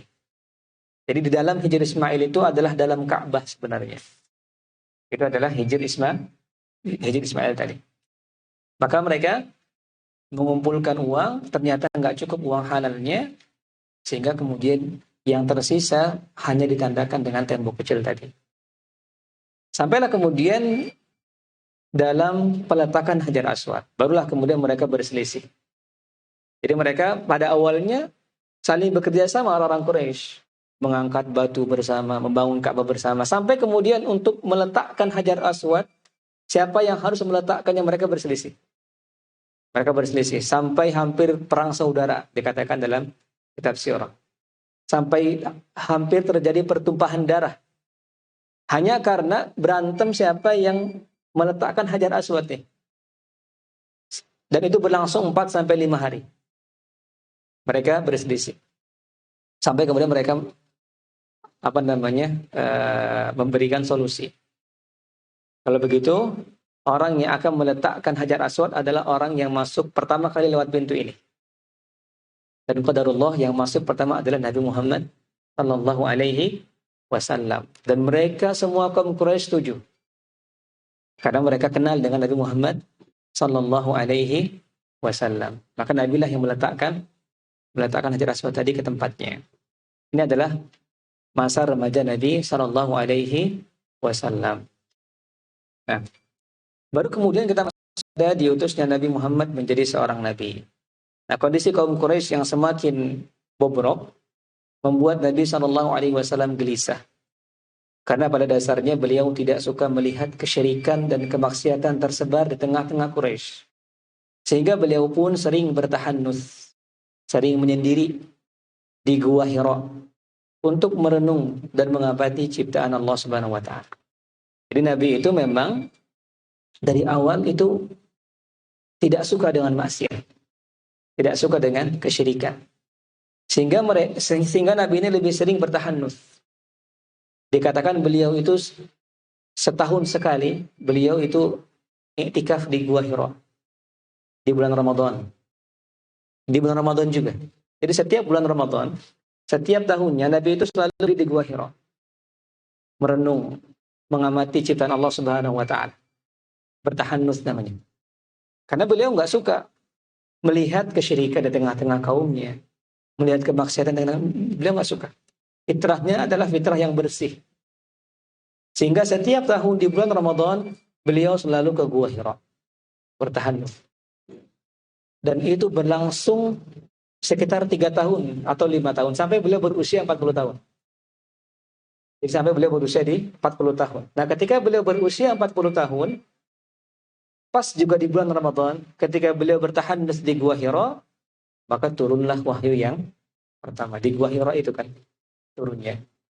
Bagaimana dikatakan di sini, pada bulan Ramadan, saat beliau berusia 40 tahun dan sedang berada dalam Gua Hira, maka datanglah Jibril alaihi salam untuk menyampaikan wahyu yang pertama, yaitu surat Al-Alaq 1 sampai 5. Iqra bismi rabbikal ladzi khalaq. Khalaqal insana min 'alaq. Iqra wa rabbukal akram. Alladzi 'allama bil qalam. 'Allamal insana ma lam ya'lam. Dan ini hadisnya masyhur Pak ya. Kita insyaallah sudah pernah dengar semua. Bagaimana Nabi didatangi oleh Jibril mengatakan Iqra. Maka Nabi mengatakan ma ana biqari. Saya nggak bisa baca. Tapi Jibril kemudian memeluk Nabi. Menutup Nabi kemudian dikatakan lagi Iqra, Iqra. Sampai turunlah surat ini. Al-Alaq 1 sampai 5. Dan itu sekaligus menjadi tanda bahwa Nabi SAW telah diutus menjadi seorang nabi pada usia 40 tahun ini di Gua Hira. Pas di bulan Ramadan, karena Al-Quran pertama kali turun di bulan apa? Di bulan Ramadan. Syahrul Ramadan alladzi unzila fihil Quran. Pada saat itu. Jadi pas Nabi sedang bertahannud. Kebiasaan beliau setiap Ramadan beliau selalu di Gua Hira. Maka datanglah Jibril tadi. Turunlah wahyu yang pertama sekaligus menjadi tanda beliau sekarang adalah seorang nabi. Nah, setelah kejadian itu, Nabi SAW pulang ke rumah dalam keadaan bergemetar. Sampai kemudian ia berkata kepada Khadijah, Zammiluni. Selimuti aku, selimuti aku. Kemudian Khadijah menyelimuti beliau seraya menghiburnya. Jadi Khadijah, istri yang salihah ini menghibur Nabi SAW. Karena Nabi ketakutan. Nabi ketakutan pada saat itu. Bayangkan, lagi sendiri di gua, tiba-tiba ada yang datang. Takut tidak, Pak? Takut. Dan yang datang adalah malaikat Jibril. Maka Nabi pulang dengan keadaan takut. Zammiluni, zammiluni. Selimuti aku, biar hilang takut ini. Maka Khadijah kemudian menyelimuti Nabi SAW seraya menghibur. Menghibur bahwa tidak akan terjadi apa-apa kepada engkau, wahai Muhammad. Engkau adalah orang yang menyambung silaturahim. Engkau orang yang berakhlak mulia. Engkau orang yang hormat kepada, menghibur dengan akhlak yang mulia yang Nabi miliki. Jadi Khadijah mengatakan, gak mungkin kamu akan ditimpa hal yang buruk, gak mungkin. Karena kamu adalah orang baik. Itu maksud dari Khadijah menghibur Nabi Muhammad sallallahu alaihi wasallam. Maka setelah itu Rasulullah sallallahu alaihi wasallam dan Khadijah kemudian pergi menemui paman istrinya, yaitu pamannya Khadijah, yang bernama Waraqah bin Naufal, seorang yang sepuh dan buta, namun memiliki pengetahuan tentang Taurat dan Injil. Mereka datang untuk menanyakan peristiwa yang dialami Nabi sallallahu alaihi wasallam, dan Waraqah tampak gembira dan menjelaskan apa yang terjadi, namun beliau wafat tidak lama setelah itu. Jadi setelah kejadian itu, Khadijah menemani Rasulullah SAW untuk menemui pamannya Khadijah, yaitu Waraqah bin Naufal. Orang yang sudah tua, dan dia pun buta. Tapi beliau punya ilmu. Beliau punya ilmu tentang Taurat dan Injil. Maka ketika Nabi SAW ceritakan apa yang dia alami, Waraqah itu gembira. Dia mengatakan, hadan namus alladhi anzalallahu ala Musa. Ini adalah nyamuk, ini adalah malaikat yang Allah turunkan kepada Nabi Musa juga. Maka dijelaskan oleh Waraqah, engkau adalah seorang nabi. Dan dia mengatakan, kalau seandainya aku hidup, lain adraktu yaumak, la ansurannaka nasran mu'azzara, kata Waraqah. Kalau seandainya aku masih hidup ketika kamu dikeluarkan oleh kaummu, diusir oleh kaummu, aku pasti akan menolongmu, kata Waraqah bin Naufal. Maka Nabi mengatakan, amukhrijiyahum, apakah orang-orang kaumku akan mengusirku? Maka Waraqah mengatakan, iya. Tidak ada seorang nabi satupun yang tidak diusir oleh kaumnya. Maka diceritakan oleh Waraqah bin Naufal. Tapi sayangnya adalah Waraqah bin Naufal wafat tidak lama setelah itu. Dia tidak bisa menolong Nabi Sallallahu Alaihi Wasallam. Maka setelah beberapa lama wahyu terputus. Jadi setelah kejadian itu, Al-Alaq turun 1-5, itu wahyu terputus. Lama sekali. Tidak ada wahyu yang baru. Lama terjeda. Dan itu membuat Nabi sedih. Nabi sedih. Ketika kok tidak ada lagi wahyu yang datang kepada Nabi Sallallahu Alaihi Wasallam. Jadi setelah beberapa lama wahyu terputus, turunlah wahyu kedua, yaitu surat Al-Muddathir 1-5. Ya ayyuhal muddathir, qum fa'anzir, wa rabbaka fakabbir, wa thiyabaka fatahhir, ar-rujza fahjur. Turunlah ayat itu, dan ini lebih mengerikan lagi. Kenapa?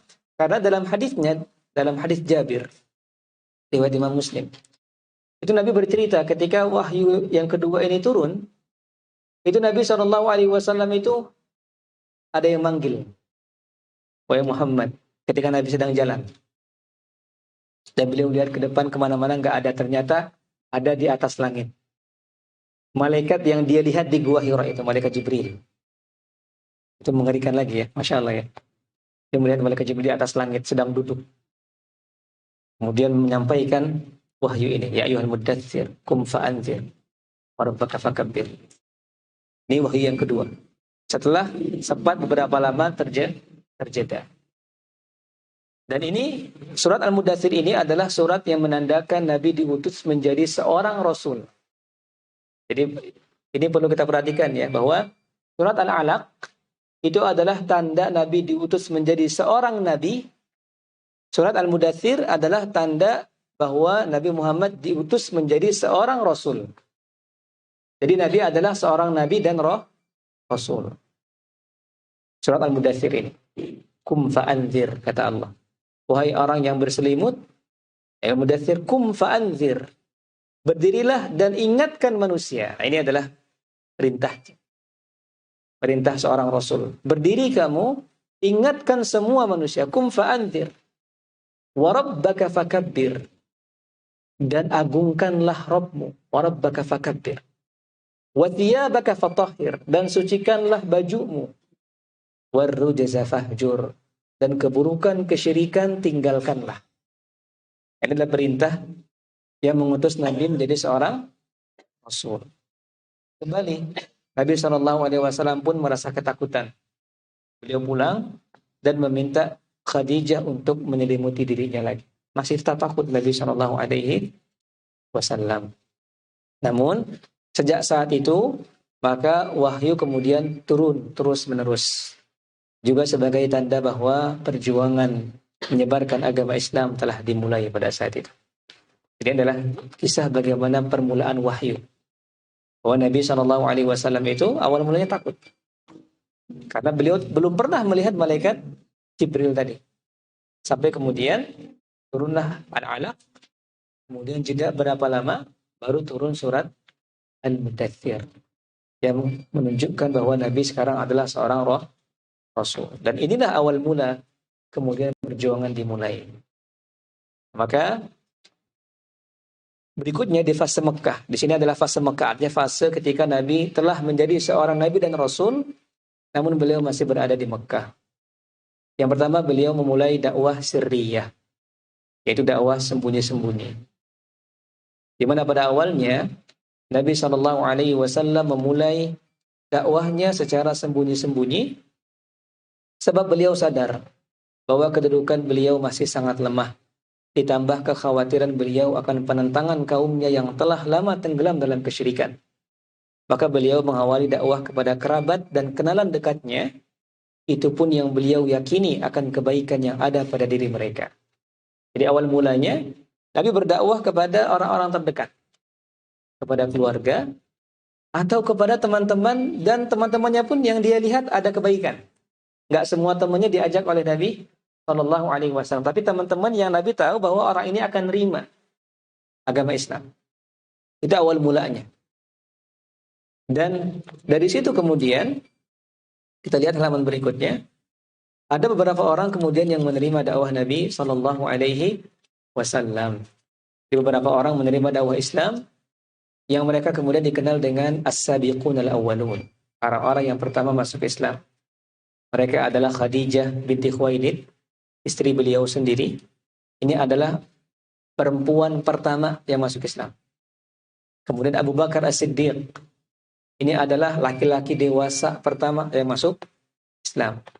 Kemudian Ali bin Abi Thalib. Ini adalah pemuda pertama yang masuk Islam. Dan Zaid bin Harithah, anak angkatnya Nabi SAW. Ini adalah orang yang pertama kali masuk Islam dari kalangan budak, Zaid bin Harithah. 4 orang ini, as-sabiqunal awwalun. Nah, kemudian setelah itu Abu Bakar As-Siddiq radhiyallahu anhu mendakwahkan Islam kepada orang-orang yang memiliki kebaikan dari kaum Quraisy. Jadi Abu Bakar kemudian setelah beliau masuk Islam, beliau membantu Nabi SAW. Maka masuk Islamlah melalui tangan Abu Bakar As-Siddiq seperti Utsman bin Affan, Az-Zubair bin Al-Awwam, Abdurrahman bin Auf, Sa'ad bin Waqqas, dan juga Talhah bin Ubaidillah.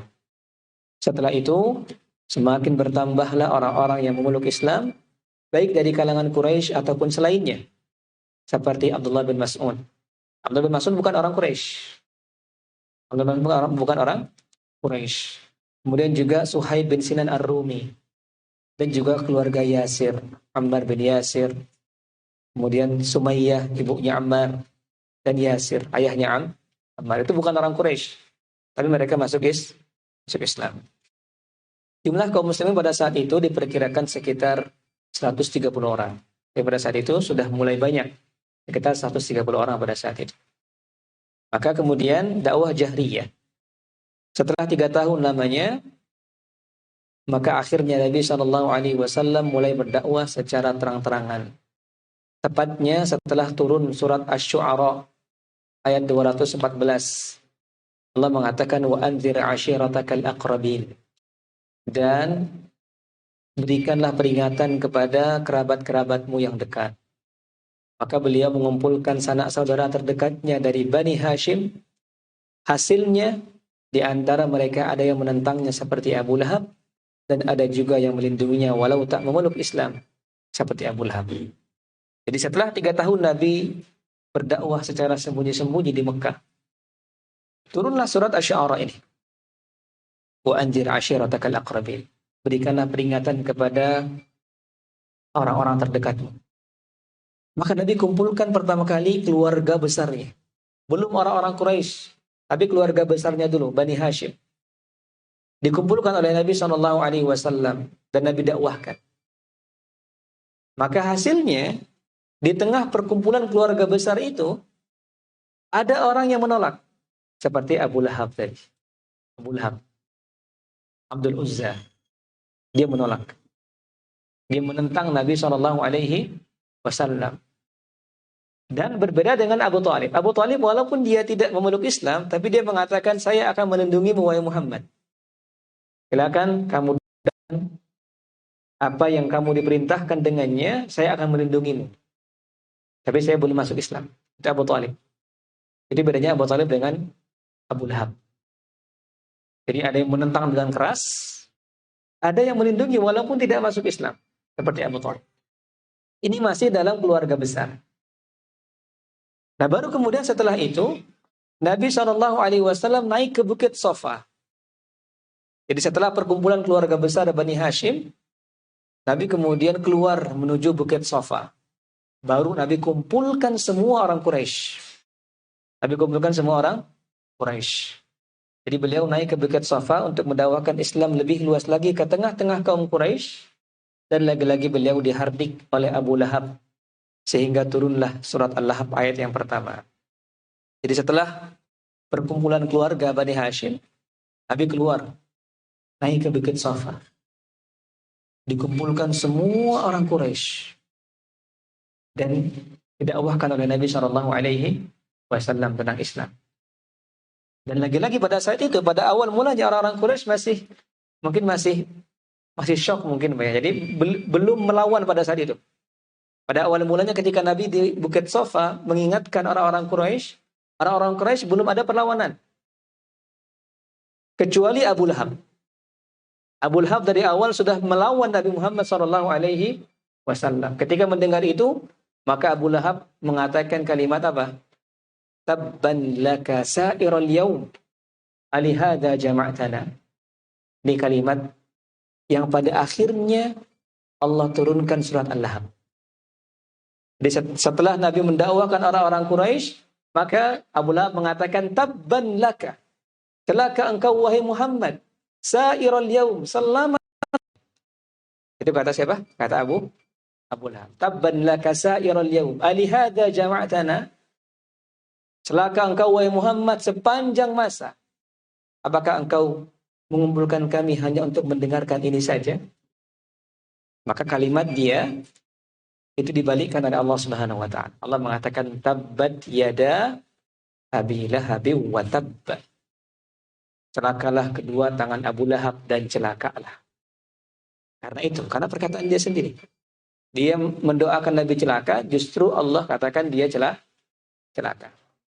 Allah katakan tabbat yada Abi Lahab wa tabb. Celakalah kedua tangan Abu Lahab. Dan di sini ada yang menarik Pak ya. Kenapa Allah Subhanahu wa taala sebut dalam Al-Qur'an Abu Lahab dengan Abu Lahab? dengan kunyah. Bukankah kunyah itu adalah penghormatan? Ya tidak, Pak. Kunyah itu penghormatan buat orang Arab. Abu, panggilan abu, ummu itu lebih terhormat. Kalau kita ingin menghormati orang, kita panggilnya abu. Wahai Abu Abdullah, seperti itu.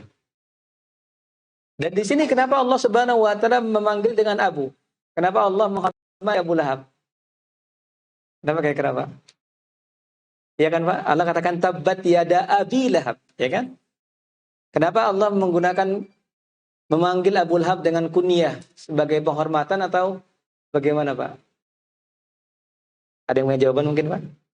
Apakah Allah menghormati Abu Lahab? Tidak. Karena nama kunyah dia itu terpaksa Allah sebut karena masih mending daripada nama aslinya. Nama aslinya siapa tadi, Pak?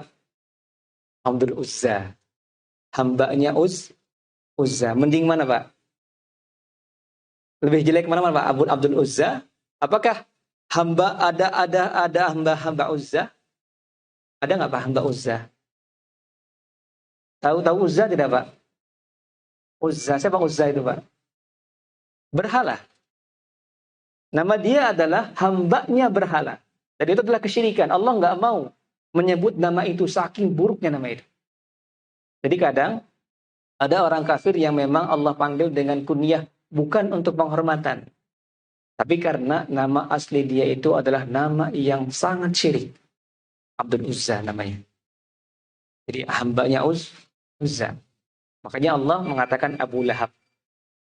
Allah panggil Abu Lahab aja. Ini masih penting. Daripada Abdul Uzza itu adalah nama yang mengandung kesyirikan. Itu maksudnya. Bukan berarti Allah menghormati Abu Lahab, enggak. Orang-orang kafir tidak pantas dihormati. Tapi karena namanya lebih penting daripada nama aslinya. Seperti itu. Maka turunlah surat ini itu karena perkataan Abu Lahab tadi kepada Nabi Muhammad sallallahu alaihi wasallam. Nah, kemudian setelahnya Nabi sallallahu alaihi wasallam mendapatkan reaksi yang negatif di tengah-tengah kaum musyrikin serta perlawanan-perlawanan terhadap agama Islam. Para sahabat pun tidak lepas dari penyiksaan kaum musyrikin sebagai bentuk upaya mereka mencegah agama Islam berkembang. Maka di sini ya. Jadi setelah Nabi berdakwah terang-terangan, barulah kemudian penyiksaan itu terasa. Orang-orang yang lemah disiksa. Bahkan kita tahu bagaimana keluarga Yasir disiksa. Bagaimana Bilal bin Rabah disiksa. Bagaimana semua orang-orang yang lemah pada sahabat disiksa oleh orang-orang Quraisy. Untuk apa? Untuk membuat mereka kembali meninggalkan agama Islam. Di situ mulai terasa penyiksaan yang sangat berat. Sampai pada akhirnya berbeda dengan Rasulullah SAW, kaum muslimin tetap berkumpul dan mempelajari Islam secara sembunyi-sembunyi di sebuah rumah di dekat Bukit Safa milik Arqam bin Abi Arqam Al-Makhzumi yang kemudian dikenal dengan Darul Arqam. Jadi setelah Nabi berdakwah terang-terangan, timbul penyiksaan yang bertubi-tubi kepada orang-orang Islam, maka orang-orang Islam itu akhirnya memilih sembunyi-sembunyi lagi. Kecuali Rasulullah SAW. Rasulullah tetap berdakwah secara terang-terangan. Karena Rasulullah ini punya, kalau istilah kita punya privilege. Punya nasab yang mulia. Orang nggak berani ganggu dia. Jadi orang nggak ada yang berani nyiksa Nabi SAW. Adapun sahabat-sahabat yang lain, sahabat-sahabat yang lemah itu masih tetap sembunyi-sembunyi. Karena takut dengan siksaan tadi. Kecuali Rasulullah SAW, beliau tetap berdakwah di tengah-tengah kaum musyrikin. Nah, maka orang-orang Muslim itu mereka punya kalau istilah kita adalah kajiannya. Jadi kajian Islamnya itu diadakan di rumah Arqam bin Abil Arqam yang berada di dekat Bukit Safa. Mereka sembunyi-sembunyi belajar ke sana. Yang dikenal kemudian dengan Darul Arqam. Jadi mereka kalau belajar bersama Nabi, mereka kumpul di situ. Sembunyi-sembunyi. Nabi datang ke situ, Nabi ajarkan. Sembunyi-sembunyi, nggak ada yang tahu. Jadi yang berdakwah terang-terangan adalah Rasulullah SAW. Sementara sahabat-sahabat yang lemah tetap memilih untuk menyembunyikan keislamannya. Baik. Nah, kemudian hijrah ke Habasyah. Ini menarik juga. Nah, hijrah ke Habasyah. Tekanan demi tekanan yang dialami oleh kaum muslimin memaksa mereka untuk hijrah ke negeri Habasyah pada bulan Rajab, pertengahan tahun kelima kenabian, demi mendapatkan tempat yang aman.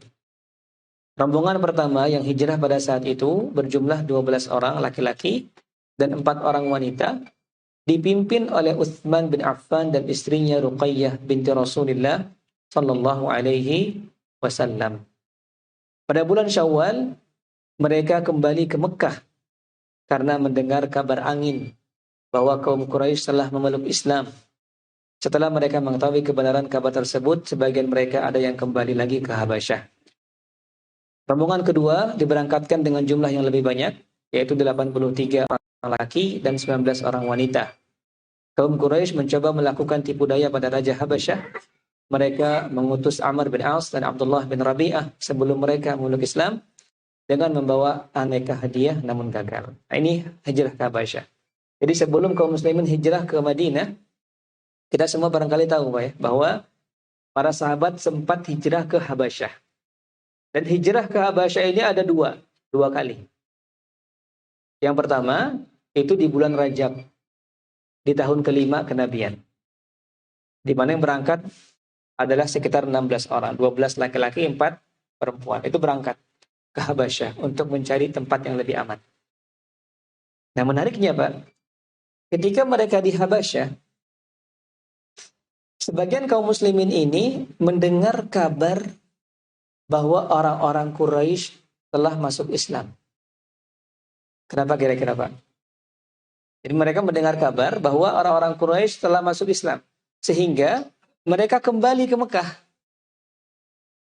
Sesampai mereka di Mekah, ternyata orang-orang Quraisy belum masuk Islam. Maka ada yang balik lagi ke Habasyah, ada yang sembunyi di Mekah. Baru nanti yang kedua, lebih banyak lagi hijrah ke Habasyah. Pertanyaannya, Pak, kenapa yang pertama tadi pulang? Mengira orang-orang Quraisy masuk Islam. Maka itu ada ceritanya. Jadi kisahnya, itu adalah ketika turun surat An-Najm. Jadi ketika orang-orang sebagian sahabat Nabi ini hijrah ke Habasyah, maka turunlah surat An-Najm di Mekah. Di mana dalam surat An-Najm itu, di ayat yang terakhir, itu kan Allah katakan fa'budullaha wasjudu. Apa itu surat An-Najm itu terakhir? Malah lupa apa? Ada yang hafal barangkali? Wasjudu lillahi wa'budu. Wasjudu lillahi wa'budu. Dan sujudlah kalian kepada Allah dan beribadahlah kepada Allah. Nah, ketika turun surat An-Najm itu, entah bagaimana ceritanya, orang-orang Quraisy ikut sujud. Masya Allah ya. Jadi ketika turun surat An-Najm, wasjudu lillahi wa'budu, di ayat yang terakhir. Sujudlah kalian kepada Allah Subhanahu wa taala dan beribadahlah kepada Allah. Itu semua orang yang ada di Mekah itu sujud. Bahkan jin juga sujud. Dalam hadis Bukhari. Jadi kaum muslimin sujud, jin juga sujud, sampai orang-orang kafir Quraisy pun sujud. Kecuali satu, Ubay bin Khalaf. Dia nggak sujud. Dia ngambil tanah, taruh di dahinya. Ubay bin Khalaf. Saking sombongnya dia. Dia nggak mau sujud. Jadi bukan saya yang harus sujud, tanah yang harus datang ke saya. Subhanallah, itu adalah Ubay bin Khalaf. Salah seorang pemuka musyrikin. Jadi ketika surat An-Najm turun, dalam hadis Bukhari Muslim itu dikatakan bahwa sujud semua manusia dan jin sampai orang-orang Quraisy. Sampai orang-orang Quraisy. Nah, bagaimana ceritanya? Mereka sujud. Orang Quraisy itu sujud juga. Walaupun ada sebagian ulama sirah mengatakan mereka sujud karena mereka salah dengar. Jadi mereka mengira bahwa surat An-Najm itu adalah pengakuan Nabi SAW kepada berhala mereka. Ada dalam beberapa kitab sirah dikatakan seperti itu. Jadi ketika Nabi membacakan surat An-Najm di tengah-tengah orang-orang Quraisy, mereka salah dengar. Mereka dengarnya adalah tilka gharaniqul ula. Itu adalah berhala-berhala itu adalah syafaat yang mengantarkan hajat kita kepada Allah Subhanahu wa taala. Mereka dengarnya itu. Dengarnya itu. Sehingga mereka mengira bahwa surat An-Najm ini adalah bentuk pengakuan Nabi terhadap berhala-berhala mereka. Sehingga mereka ikut sujud. Orang-orang Quraisy. Kecuali tadi satu orang, Ubay bin Khalaf. Jadi dia yang ambil tanah yang datang ke dahi dia. Bukan dia yang harus datang ke tanah. Nah, kabar ini terdengar ke Habasyah. Nah, orang-orang Habasyah dengarnya, oh orang-orang Quraisy sujud. Gitu. Oh jangan-jangan masuk Islam nih. Maka mereka pulang. Mereka pulang dari Habasyah ke Mekah. Ternyata pas di Mekah, orang Quraisy belum masuk Islam. Makanya kemudian sebagian ada yang balik lagi ke Habasyah, sebagian ada yang akhirnya sudah di Mekah aja. Sampai kemudian mereka berangkat lagi di rombongan yang kedua, lebih banyak lagi. Mereka kembali ke Habasyah, mencari perlindungan kepada Raja Najasyi, dan orang-orang Quraisy pun kemudian mengutus Amr bin Al-As dan juga Abdullah bin Rabi'ah untuk membawa hadiah memujuk Najasyi agar mengembalikan mereka. Tapi kemudian gagal. Karena dari kalangan orang Muslim ada juga seorang sahabat bernama Ja'far bin Abi Thalib radhiyallahu anhu yang juga pandai dalam bernegosiasi dengan Raja Najasyi. Ini adalah hijrah di Habasyah. Jadi bagaimana? Dan Raja Najasyi yang ada pada saat itu bukanlah Najasyi yang pada zaman Nabi Shallallahu Alaihi Wasallam. Betul. Jadi Najasyi yang pada saat ini adalah bukan Najasyi yang pada saat zaman Abraha. Tadi kan kita sudah cerita Pak ya, bahwa Abraha itu adalah salah satu prajurit Najasyi. Tapi Najasyinya beda. Najasyi adalah sebutan untuk Raja Habasyah. Seperti Fir'aun. Fir'aun itu kan sebutan untuk Raja Mesir. Namanya beda-beda. Jadi Najasyi yang merupakan Raja Abraha itu bukan Najasyi yang pada saat itu.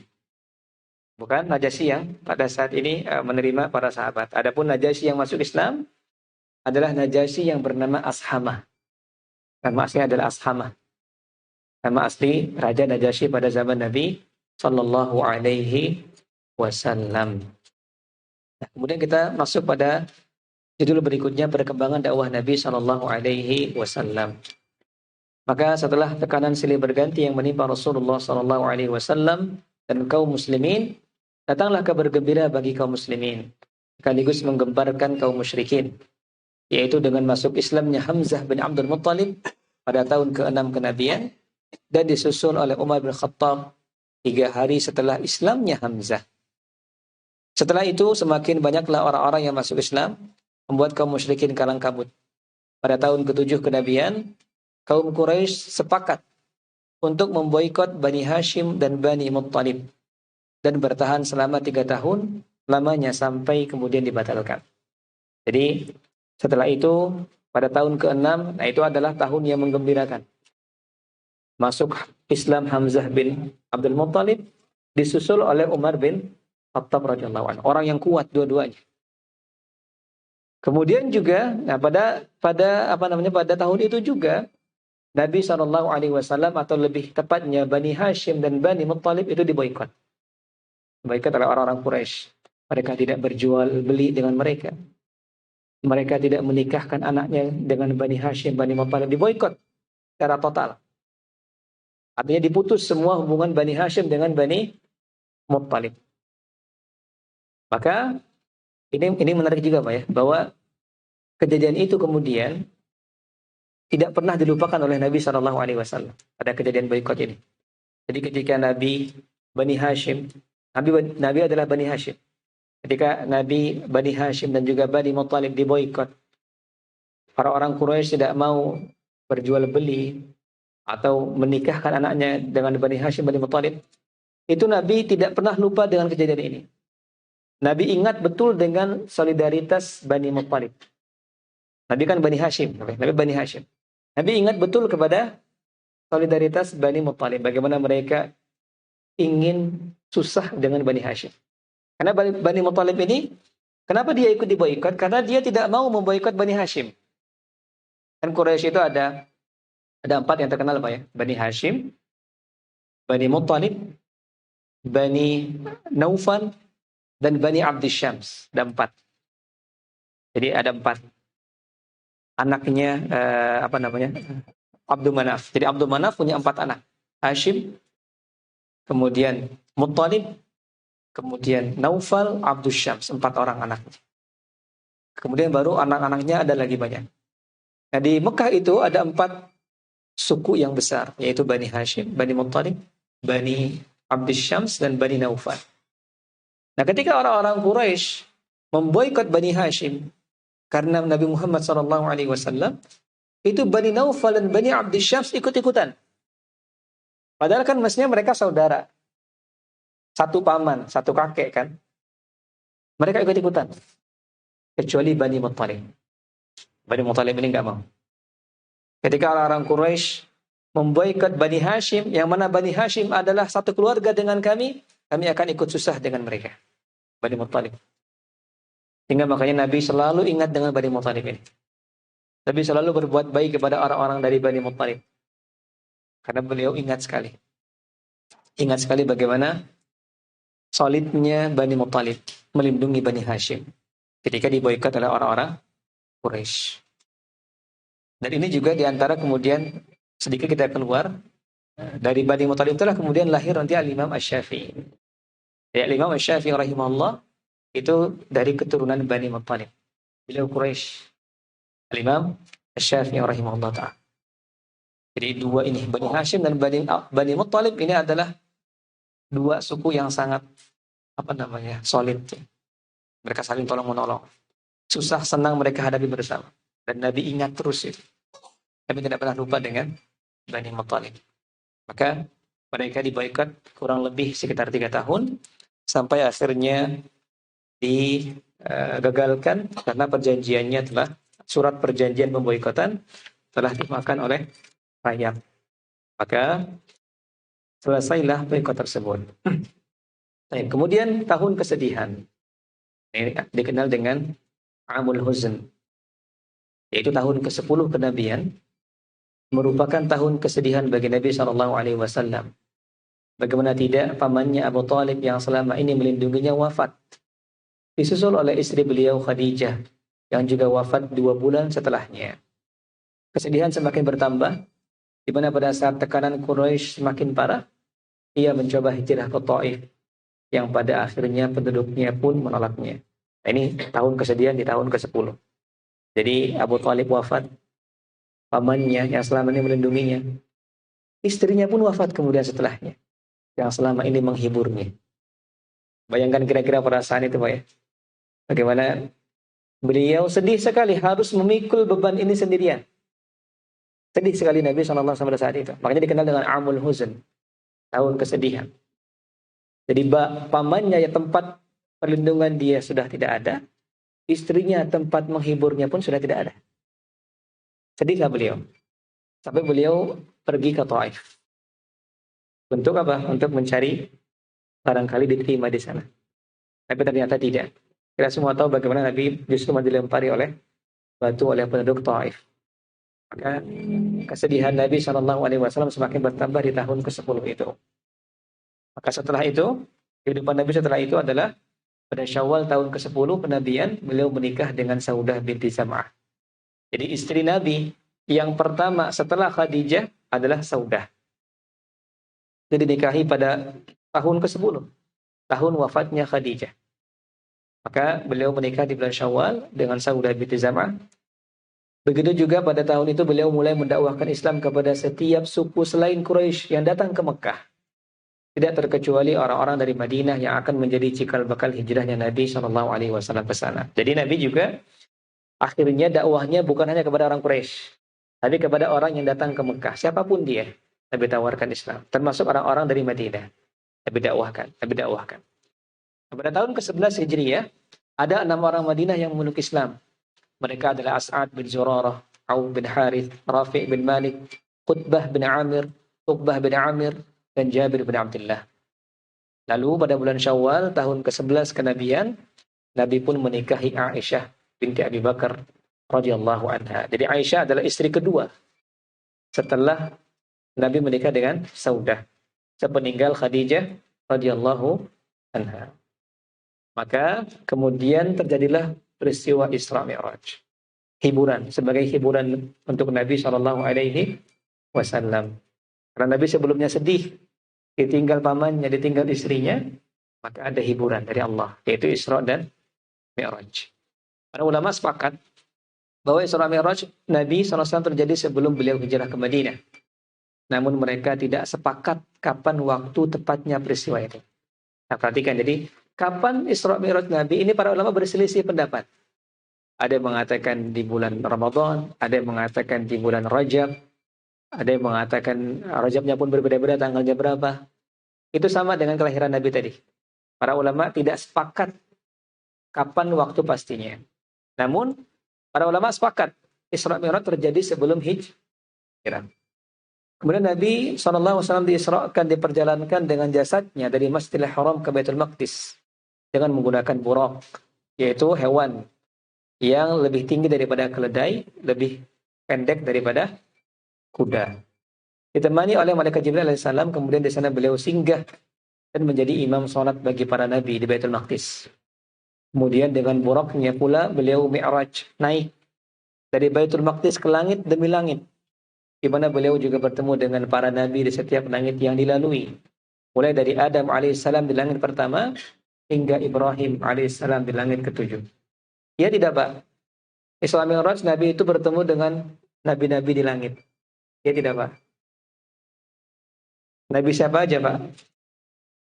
Barangkali masih ingat, kita tes. Nabi siapa saja, Pak? Isra Mi'raj. Yang pertama Nabi siapa, Pak? Di langit pertama. Nabi Adam. Nabi Adam. Yang kedua? Langit kedua siapa, Pak? Walaupun hadisnya berbeda-beda. Hadisnya berbeda-beda.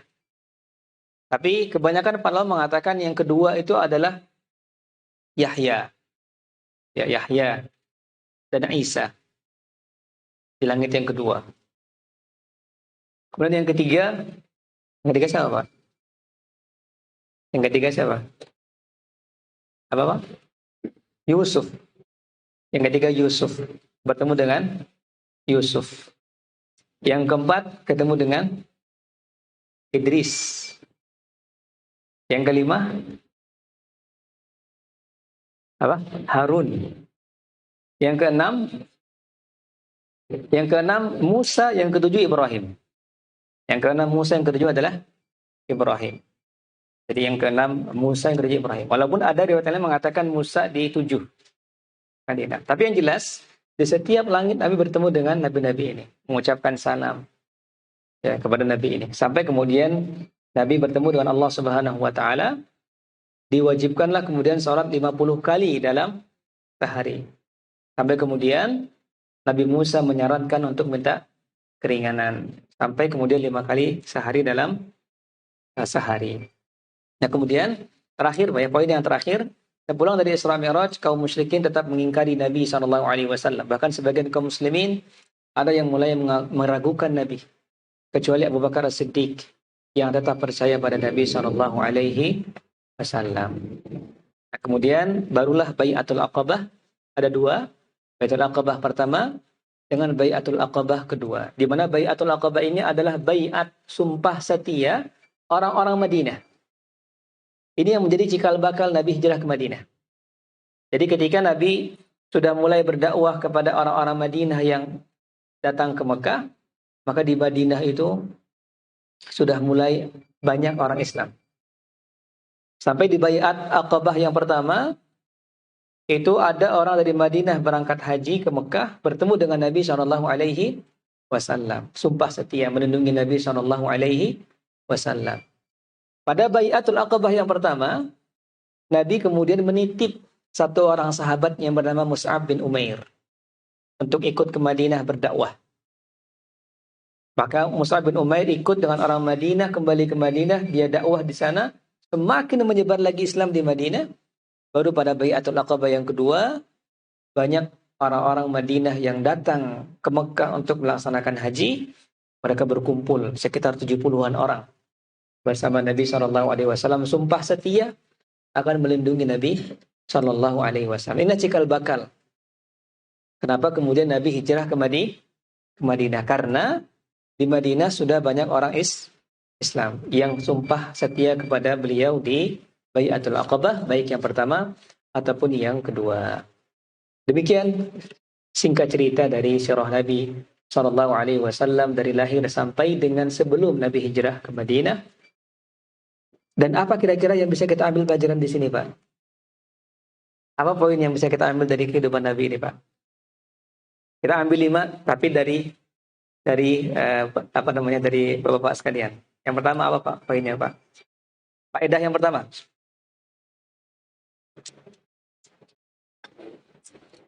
Coba dari mungkin dari ibu-ibu juga bisa. Apa kira-kira faedah yang bisa kita ambil dari kisah ini? Sepenggal kisah ini. Kita ambil 5 mungkin barangkali. Coba diteliti gitu. Apa kira-kira yang bisa kita ambil?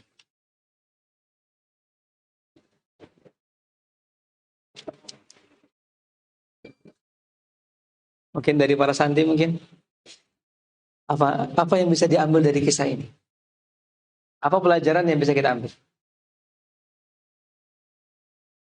Perjuangan, pertama perjuangan ya, Masya Allah ya. Perjuangan Nabi Shallallahu Alaihi Wasallam. Itulah perjuangan itu. Dan benar ya perjuangan. Namanya hidup itu ada namanya mujahadah, perjuangan. Perjuangan. Kita ini berjuang melawan diri sendiri, berjuang melawan orang lah. Nah, mujahadah itu kan 2. Kata Syekh Utsaimin, mujahadah itu ada 2. Mujahadatul ghair dan mujahadatul nafs. Jadi melawan diri sendiri dan melawan orang lain. Itu perjuangan. Semua butuh perjuangan. Ya, betul perjuangan. Kita lihat bagaimana perjuangan Nabi Sallallahu Alaihi Wasallam. Baik, yang kedua apa lah kira-kira?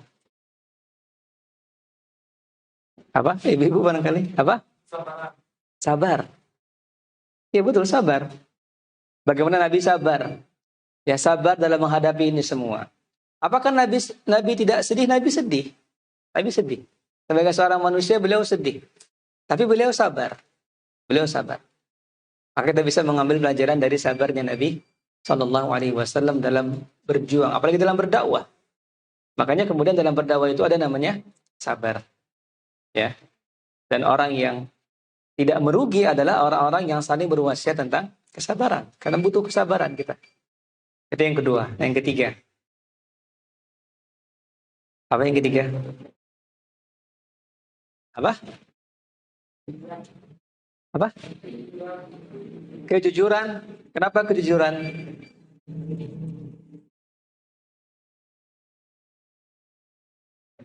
Kenapa jujur?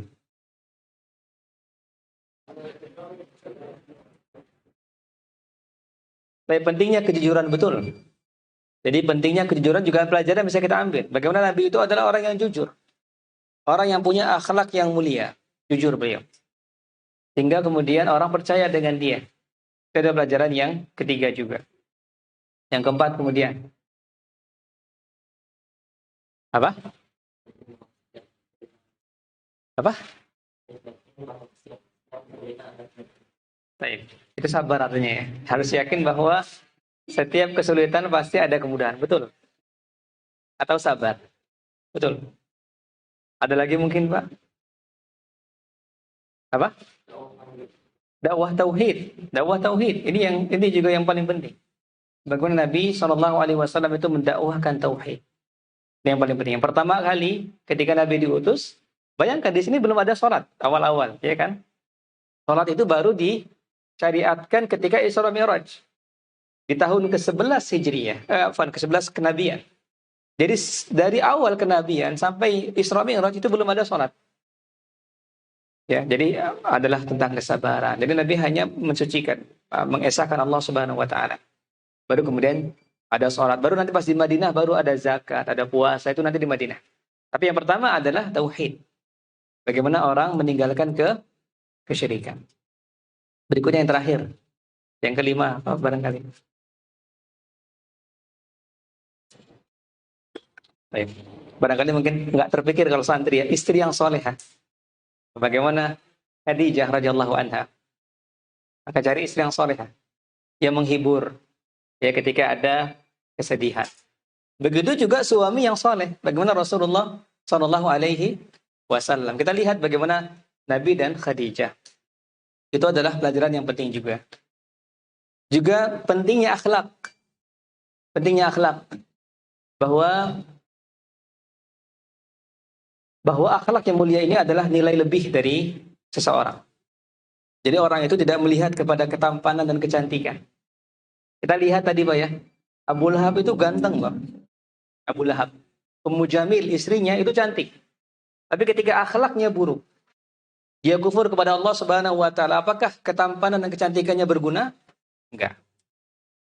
Tapi berbeda ketika ketampanan itu dihiasi dengan akhlak yang mulia seperti Nabi Shallallahu alaihi wasallam. Nabi itu orang tampan juga. Tapi ketika dihiasi dengan akhlak yang mulia, keimanan, maka ketampanan itu menjadi nilai lebih. Maka ini yang menjadi pelajaran buat kita. Bahwa yang penting bukan ketampanan dan kecantikan, tapi iman dan akhlak. Maka jangan bersedih. Kalau saya kita nggak tampan. Yang penting iman. Yang penting iman. Jangan lagi sudahlah jelek kemudian kufur lagi.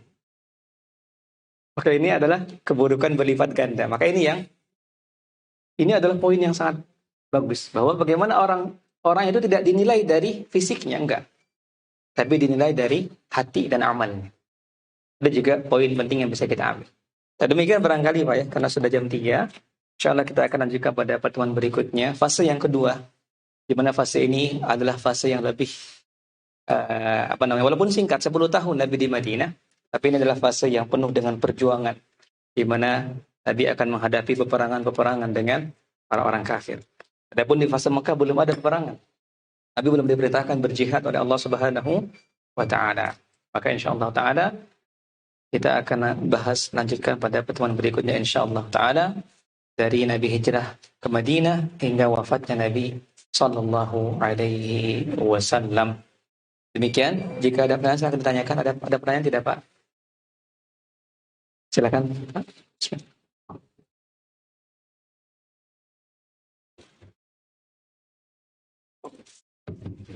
Assalamualaikum Ustaz. Waalaikumsalam. Baik. Izin bertanya terkait dengan turunnya wahyu untuk yang yang pertama terkait dengan yang diturunkan pada bulan Ramadan. Izin memastikan terkait dengan kalender Hijriah Ustaz untuk yang pertama, soalnya yang Anda pahami sampai saat ini untuk kalender Hijriah itu kan mulainya tanggal 1 adalah saat Nabi Muhammad hijrah, yang ya berarti malamnya tanggal 2 Ustaz. Tapi bagaimana kita mengetahui bahwa di Ramadan itu ya sebelum tanggal hijriah itu dimulai, mungkin itu Ustaz. Maksudnya bulannya? Iya, baik bulan ketika bagaimana tahunya Ramadan gitu? Iya. Nah, jadi memang nama-nama bulan itu sudah dikenal sebelum Hijriah itu sendiri. Jadi memang penamaan Hijriyah itu diambil atau dihitung dari hijrahnya Nabi ke Madinah. Jadi sekarang 1440. Berapa sekarang? 4 atau 5? 5 ya. Itu artinya dari Nabi hijrah. Dari Mekah ke Madinah. Jadi penamaan Hijriyah itu dimulai dari Nabi hijrah. Adapun nama-nama bulannya itu sudah ada sebelumnya. Jadi Muharram, Safar, kemudian juga Rabiul Awwal, Rabiul Akhir, sampai dengan Dzulhijjah itu sudah ada. Cuman memang tidak disebut dengan Hijriyah pada saat itu. Jadi bulannya Rajab, Syawal itu sudah ada. Sehingga memang Nabi itu berdasarkan penelitian syarah para ulama itu turunnya pada Ramadan tadi. Jadi bukan pada Hijriyah, tapi dihitungnya dengan kenabian. Jadi kenabian yang pertama disitulah. Jadi tahun pertama kenabian berdasarkan pada usia beliau 40 tahun. Jadi tahu Ramadan dari mana? Karena Ramadan itu sudah dikenal. Jadi nama-nama bulan itu sudah masyhur. Sudah ada namanya, cuman dipaketkan jadi Hijriyah itu belum. Hijrah nanti setelah Nabi hijrah ke Madinah seperti itu. Allah a'lam. Barangkali sudah jelas. Nah, ada lagi mungkin? Ibu-ibu barangkali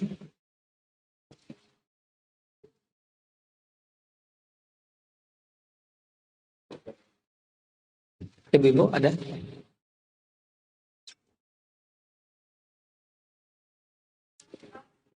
Oh, dilewat kertas, terus kertasnya gimana? Dilempar, Pak?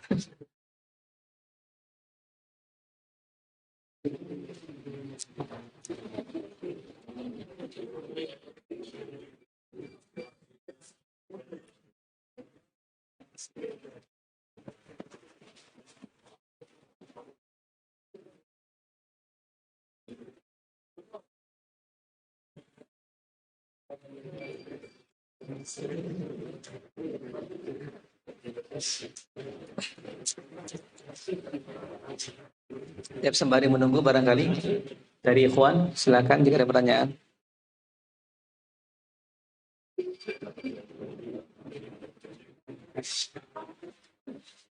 Apa Bu? Silakan. Apa? Pakai mic.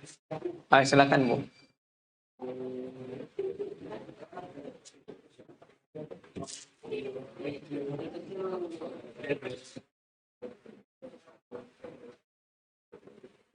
Assalamualaikum Ustaz. Waalaikumsalam. Ini bertanya, apakah bulan Ramadan sudah menjadi bulan mulia dari masa sebelum diutus Nabi SAW? Assalamualaikum warahmatullahi wabarakatuh. Waalaikumsalam warahmatullahi wabarakatuh. Apakah bulan Ramadan telah menjadi bulan yang mulia sebelum diutus, sebelum Nabi diutus? Wallahu alam, saya nggak tahu Bu ya. Jadi apakah bulan Ramadan itu sudah mulia sebelumnya atau tidak? Wallahu alam, saya nggak tahu. Saya nggak tahu. Insyaallah akan kita jawab pada pertemuan berikutnya. Nah, ada lagi mungkin.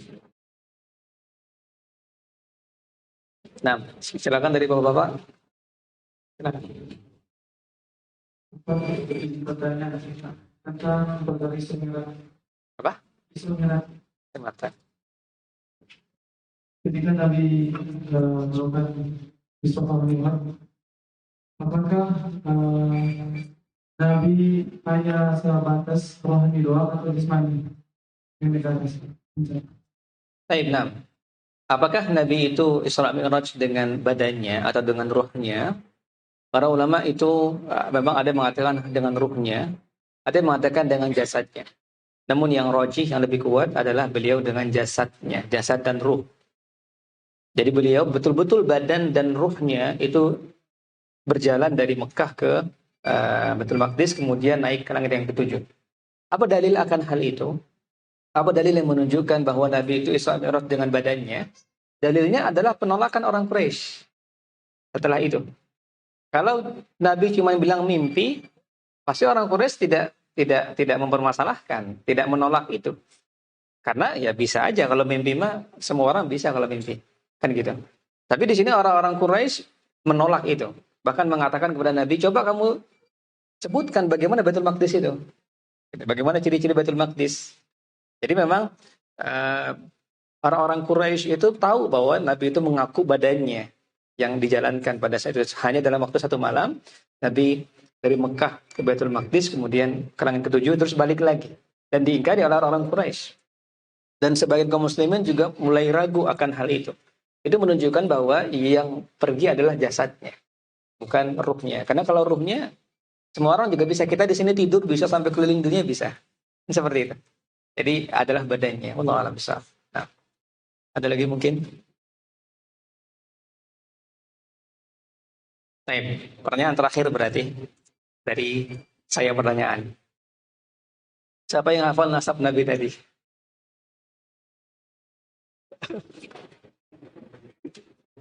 Ada yang hafal tidak? Jangan itu yang gampang. Yang gampang. Tapi kapan ibu Nabi itu wafat? Pada usia berapa Nabi? 6 tahun. Itu gampang, ya.